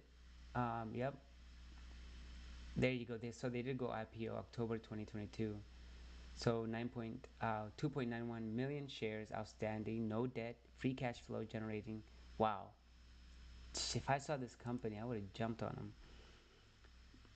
Yep. So American defense contractor, specialist in robust engineering. We saw that. So this is pretty cool. So management team and board, senior management. So senior management, Cameron, looks like he's worked at Deutsche Bank, Bain & Company, Idlus, Linda, the CFO, Executive Vice President of Finance, LGL Group, FLRI, President, non-executive team here. It looks like some of these L3 Harris Technologies, some of these people do have experiences outside of this company, which is good to see. My thing I really wonder is who, if the it's just loading, if the founder still is on the team. So let me just see if I can find that. So who is the founder? Is the founder still on the team.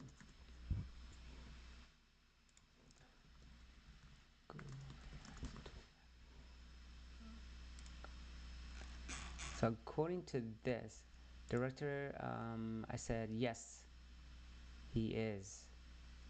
Interesting. AI, sentiment analyzer, stock analyzer, predictor. Okay, so this one. So it looks like Mark, who is closely tied to Foundation Legacy, is still actively involved in director specialist advisor. Okay. That's good to know. I always find that very important that you have management. The management consists of people who people you know, the person who started the company. You don't want that individual to leave and just, you know, leave the company and just hand it over to whoever has the ability to run the company. Investor presentation, where did it go? Alright, this is loading, it's taking so long.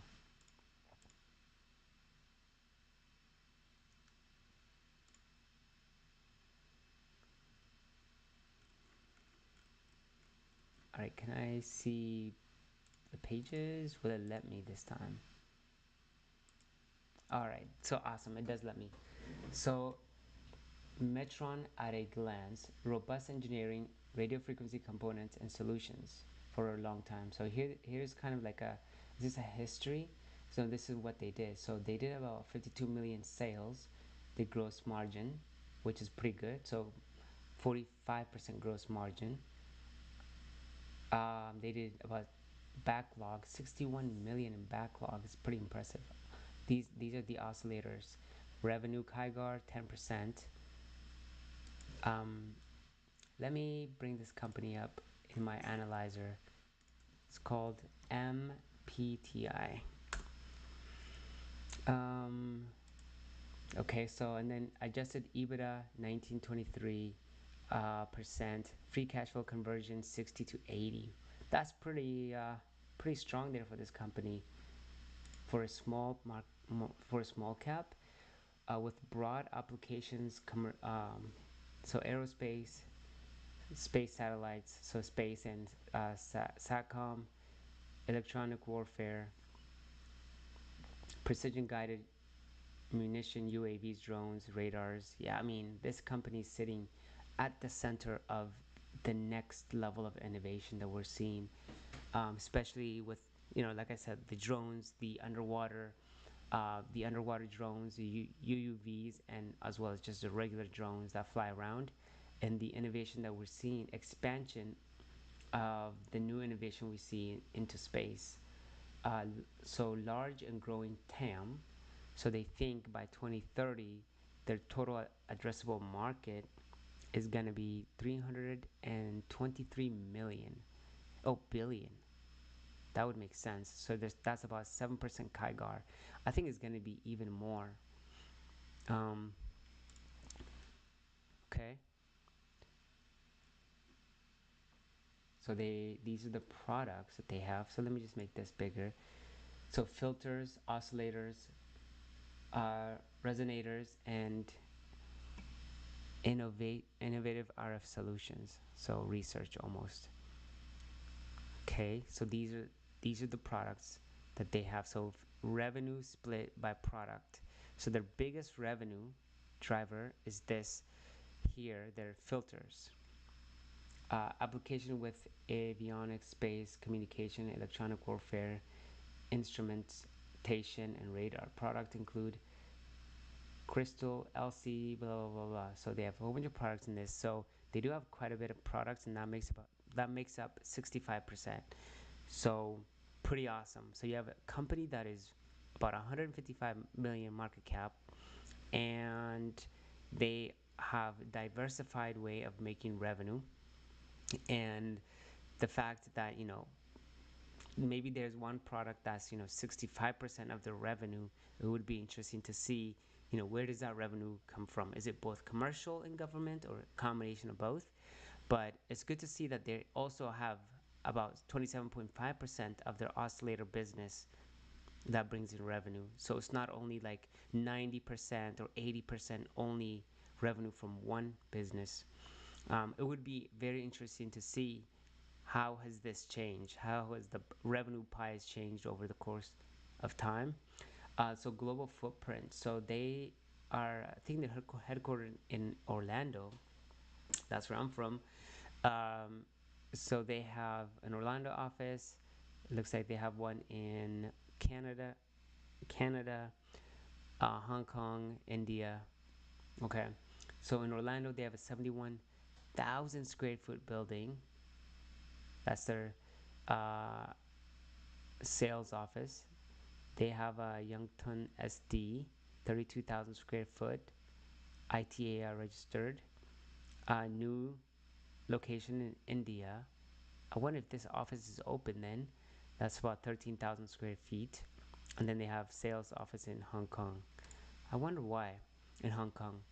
Blue chip customers, I think we kind of saw this, but it's really good to see that their partnership is, you're seeing commercial and as well as government, which is awesome. So aerospace defense, L3, Lockheed, so a lot of these companies are defense companies. Okay, Northrop Grumman. Okay.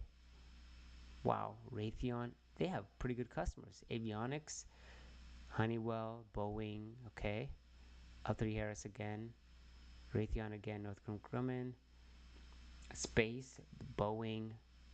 They also had Boeing here in their, I wonder why aerospace defense, I think Boeing has stuff for aerospace, so kind of interesting they don't have them here. Thales, so they don't have Thales in industrial. Interestingly, like I'm surprised they don't have like a general, like GM, Ford, and those type of customers, and CE, because you know a lot of those companies are making cars that need these kind of sensors. Drone market opportunities. So pilot sensor operated and remotely located. Yep. So this is just talking about how they can, how the TAM is for the drone market, because we're seeing that. So I don't know if you've seen, but we already know that the government has kind of committed to 500,000 to 1 million drones in the next 2 years that they're gonna buy. So what does that mean? It's gonna be demand for anybody that's for market that's in specifically in the drone sector. Growth strategy, so leverage customer relationship, okay. Research and development, mergers and acquisitions is the way they're gonna grow. I mean, that makes sense, but I want them to have a software as well. I don't see anything around software. Continue to enhance our ability to provide high engineered models and subsystems through increased design experience, increased engineered content. So a lot of IP. So essentially this company has a whole bunch of IP, products that other clients cannot make. I mean, I think I may get a little position started in this company. Really interesting. So revenue growth, spin-off 22, so significant improvement in key metrics since spin-off. So the revenue has grown up 58%, their gross margin 38%, net income 210%, increase adjusted EBITDA earning before interest, tax, depreciation, and amortization, 75% increase from 10.4 to 18.2. Cash generated, increased cash on hand from 806,000 to 15.5 million. Wow. So and then earnings, earnings per share increased from 19 cents per share to 50. Wow, that's pretty impressive here. New product development. Okay. Increased R&D and CapEx spend drives organic top line growth. So constant innovation with strategic target of large opportunities. 30% of fiscal year 2023 revenue comes from products introduced since 2020. Wow, so within 3 years of a product innovation, that product ends up making 30% of their revenue. New products development is key component of strategy, with development tailored to deep customer relationship, deepen a number of products making more than 500,000 annually increased to 50%. Number of products. Wow. Pretty awesome. 48.7% increase in ASP since 2020. Net product revenue. So 34, 36, 28, 30. So the net product revenue is around this 30%. Total revenue is 30. So we can see all combination of the two growing. So we are seeing that they're 10, 9, 9, 12, 14. So new product revenue, year over year is going up. These are the actual numbers. Wow, good for them. Disciplined approach to M&A, attractive long-term target model. So they want 10% growth in CAGR, gross margin 43 to 46, adjusted EBITDA 2022. Wow, I mean, and then they put in a screenshot of their income statement here, balance sheet. Wow, this is a company definitely worth looking at. Pretty impressive what they're doing, really impressive. So I have this AI sentiment analyzer. Kind of looks at a company and gives me some really just key points to take away. But practically, the products that they have, the type of customers, so services and future goals. So future goals, these are the services. So designing, manufacturing, and marketing quartz crystal oscillators for application in communication, navigation, aerospace, so on and so forth, filter and RF components, and high reliable solutions here. It is so blurry. So future goals, so they want enhanced value through strategic partnerships. Yep. Continued product innovation, we saw that. And corporate merger and acquisitions. Yep. And automation, operational efficiency. Strategic capital expenditure are being made for automation programs to improve production efficiencies and bolster overall operational efficiency. So from what I see here, recent video coverage, leadership, so Mtron Indices, Q2 earning call. So highlight from the Q2 discussion of about 12.5 revenue increase, analysis of decreased gross margin due to margin compression, revenue compressions, insight into strategic innovation, R&D. All right, so future service mentioned, continued strategic innovation, R&D, CapEx, capital expenditures for automated programming. Okay, so this AI, by the way, I give it a stock, it goes and gets the specific data I want it to. In this case, if the CEO was, on YouTube speaking, saying something, the AI is gonna go to YouTube, is gonna find what the CEO or maybe leadership team said. As you can see, this is 10/6/2025, so it just happened, and it will kind of break down the video and try to give me, quick highlight of what they spoke about in the video. This is one video. Should you buy Mtron Industries? So this is one stock where this Artur Nagai was talking about. So he did the DCF, highlight of strong net income growth, assessment. All right, I mean, I don't care for that. Analyst coverage, so you got Zacks, strong buy, 67, market screener, it's a buy here, and then Freedom, NANA. News, so exhibits a solid financial performance with strong revenue growth driven by robust defense program shipment and significant increase in backlog. That was about that $65 million in backlog. Strategic investment in R&D, automation, and new manufacturing partnership signals a positive future outlook and efforts to mitigate challenges. However, recent quarters show a slight dip in net income and gross margin attributed to product mix shift and federal tariffs. I mean, the tariff situation is not it's not something that's going to last too long. So key discussion themes. So strong demand in defense and aerospace as we are expanding there. The company's backlog increased 35%. That's about 61.2 million as of June 30th, 2025, reflecting robust demand across aerospace. Man, I forgot how amazing this agent worked. A strategic investment in future growth, margin pressure. So gross margin decreased 43.6 in Q2 of 2025 from 47.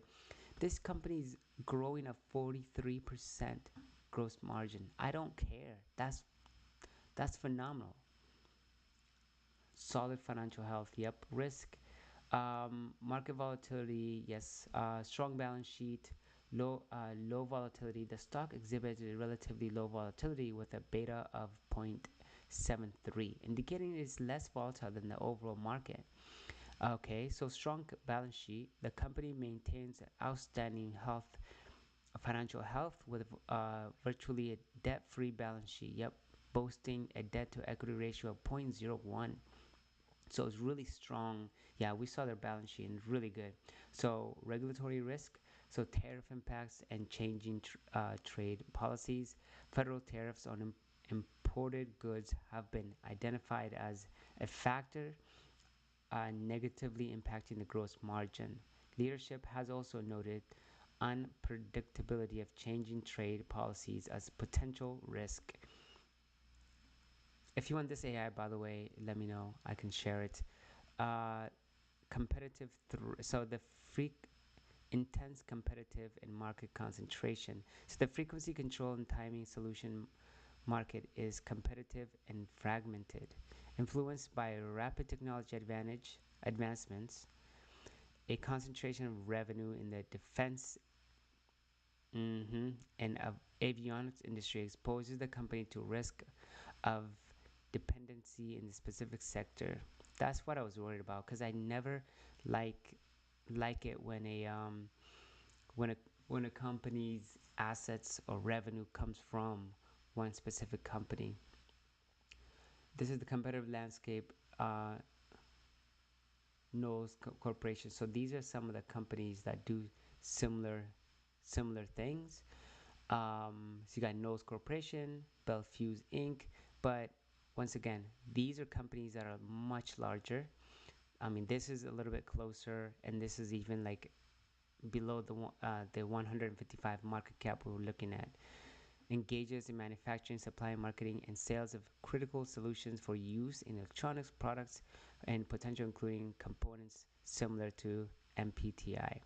But the problem is this company here might not have those partnerships that we need with the government, with Boeing, L3Harris. So the most comparable ones are these bottom three. If I was to get into the stock, I would say, well, how's the competition doing? And how is this company doing any better than the competition? So based on recent, so I wanted to also have the AI look at who is buying, what institutions are buying the stock. And so it looks like there are institutions. So Q3, this doesn't look too good here. So they didn't buy any. So based on the recent SEC filing and their 13F filing, institutions ownership in Mtron Industries shows an increased trend, with 144 institutional owners holding a total of 1.5 million shares as of latest accessible reporting period. This is actually really good because you don't want institutions to already buy a ton of this stock anyways. So I'm okay. I'm totally okay with that. So these are some of the largest, like top 5: Gamco, the Vanguard, BlackRock.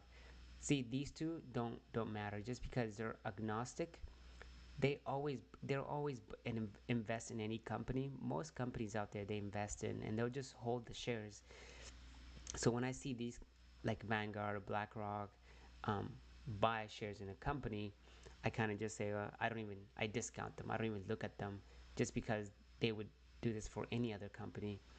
But I mean, this company seems pretty awesome. I mean, if you're looking to go deeper and continue looking into a company that might be on the verge of significant growth, this might be it here. The financials look healthy. Let's look at what the forecast looks like. Not statistic. Oh, analyst coverage of. I'm surprised that there's no analyst coverage for the company there. Measure on analyst rating estimates. I was very surprised actually that we don't see any like analysts covering this stock. Statistics, we can see the statistics, but like that doesn't help.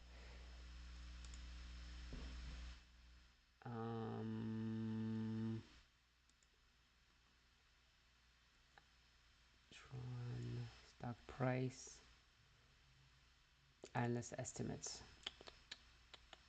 I don't know if this will show, but if it does, Market Watch, Wall Street verifying device. I don't have Wall Street Journal. Pre-share earning activity, analyst coverage here. They're gonna show me. So there are no analysts. So there are no analysts covering this stock yet. Okay, but yeah, I mean the stock is doing pretty good. I mean it's gone up significantly. I mean it has these periods of like boom, bust, boom. Maybe we're going back down again to like the 40s, but I don't know. It seems like they are in the perfect industry right now. In 2023, this was a $10 stock.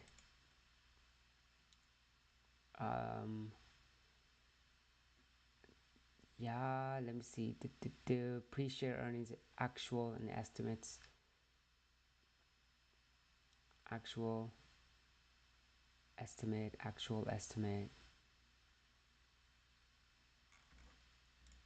Let's see what they reported just the past couple of quarters. Did they beat estimates or no?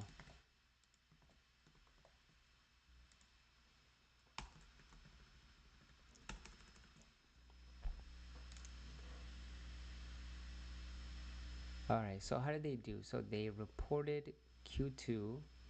Q3 is coming up November 12th. Oh, wow. So last quarter they missed on EPS, but they beat revenue by 0.6. Reported a 12% increase in total revenues. They had a backlog, there is, and then Mtron is continuing to invest. Oh wow, Q1 of 2025, they missed both top and bottom. They did not hit analyst numbers. So it looks like it is kind of sporadic, but if I was to take the average, this company, they beat analyst expectations. This one was the worst. Here, they did 0.03 when they were expected to do 0.48. So EPS was not good. Revenue overall, they beat revenue decently well.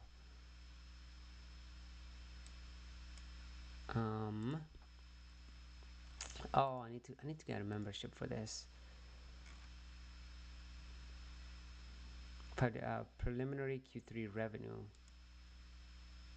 So it looks like November 4th, the company reported preliminary Q3 revenue of 14.1 million. So if 14.1, that means expected at 14.1. So that's what they're supposed to report. So they're either they have to beat it. I think they would beat it. So these are the preliminary numbers. So they're probably gonna hit that revenue. They were at 13.2 last quarter. Gross margin 47, almost 48. Now it's 44. Net income 22. Ooh, that net income's going down because of gross margin. COGS went up. Cost of goods sold increased. All right. Well, the company's business overall seems pretty good.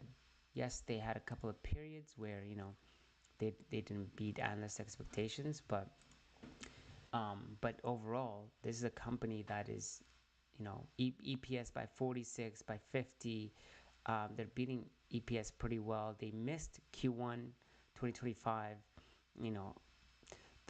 There was a lot going on during that time period, but maybe the government kind of slowed down, and then there was a whole transition, and then recently, the government is taking seriously the expansion of technology. So, especially in 2025. So my assumption is they're gonna start gaining some of that revenue.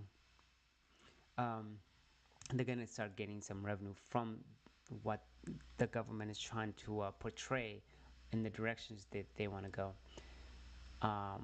But anyways, I just wanted to highlight that company. I thought it might be good to look at if you're interested in looking at a company. But I am gonna go to bed now. It's almost 12 o'clock. If you're not subscribed, make sure you subscribe. I'm gonna go live again tomorrow. I don't know who's reporting earnings. Let me just see who's reporting earnings tomorrow. Who is reporting tomorrow? I don't think it's anybody too crazy. So tomorrow is Monday. We got Monday.com, Instacart. Oh, Peggy. This is another great company. We got We got Rocket Lab, CoreWeave. Eyes are gonna be on CoreWeave like crazy tomorrow. Rigetti. We have AST, Space Mobile. This AST company is pretty impressive. Like Rocket Lab and AST they're just changing the entire industry of like space and communications. Occidental, I think this company finally got bought out by Warren Buffett. TeraWulf, I have no idea. I've heard of them. I have no idea. Probably some kind of semiconductor company. Microvest.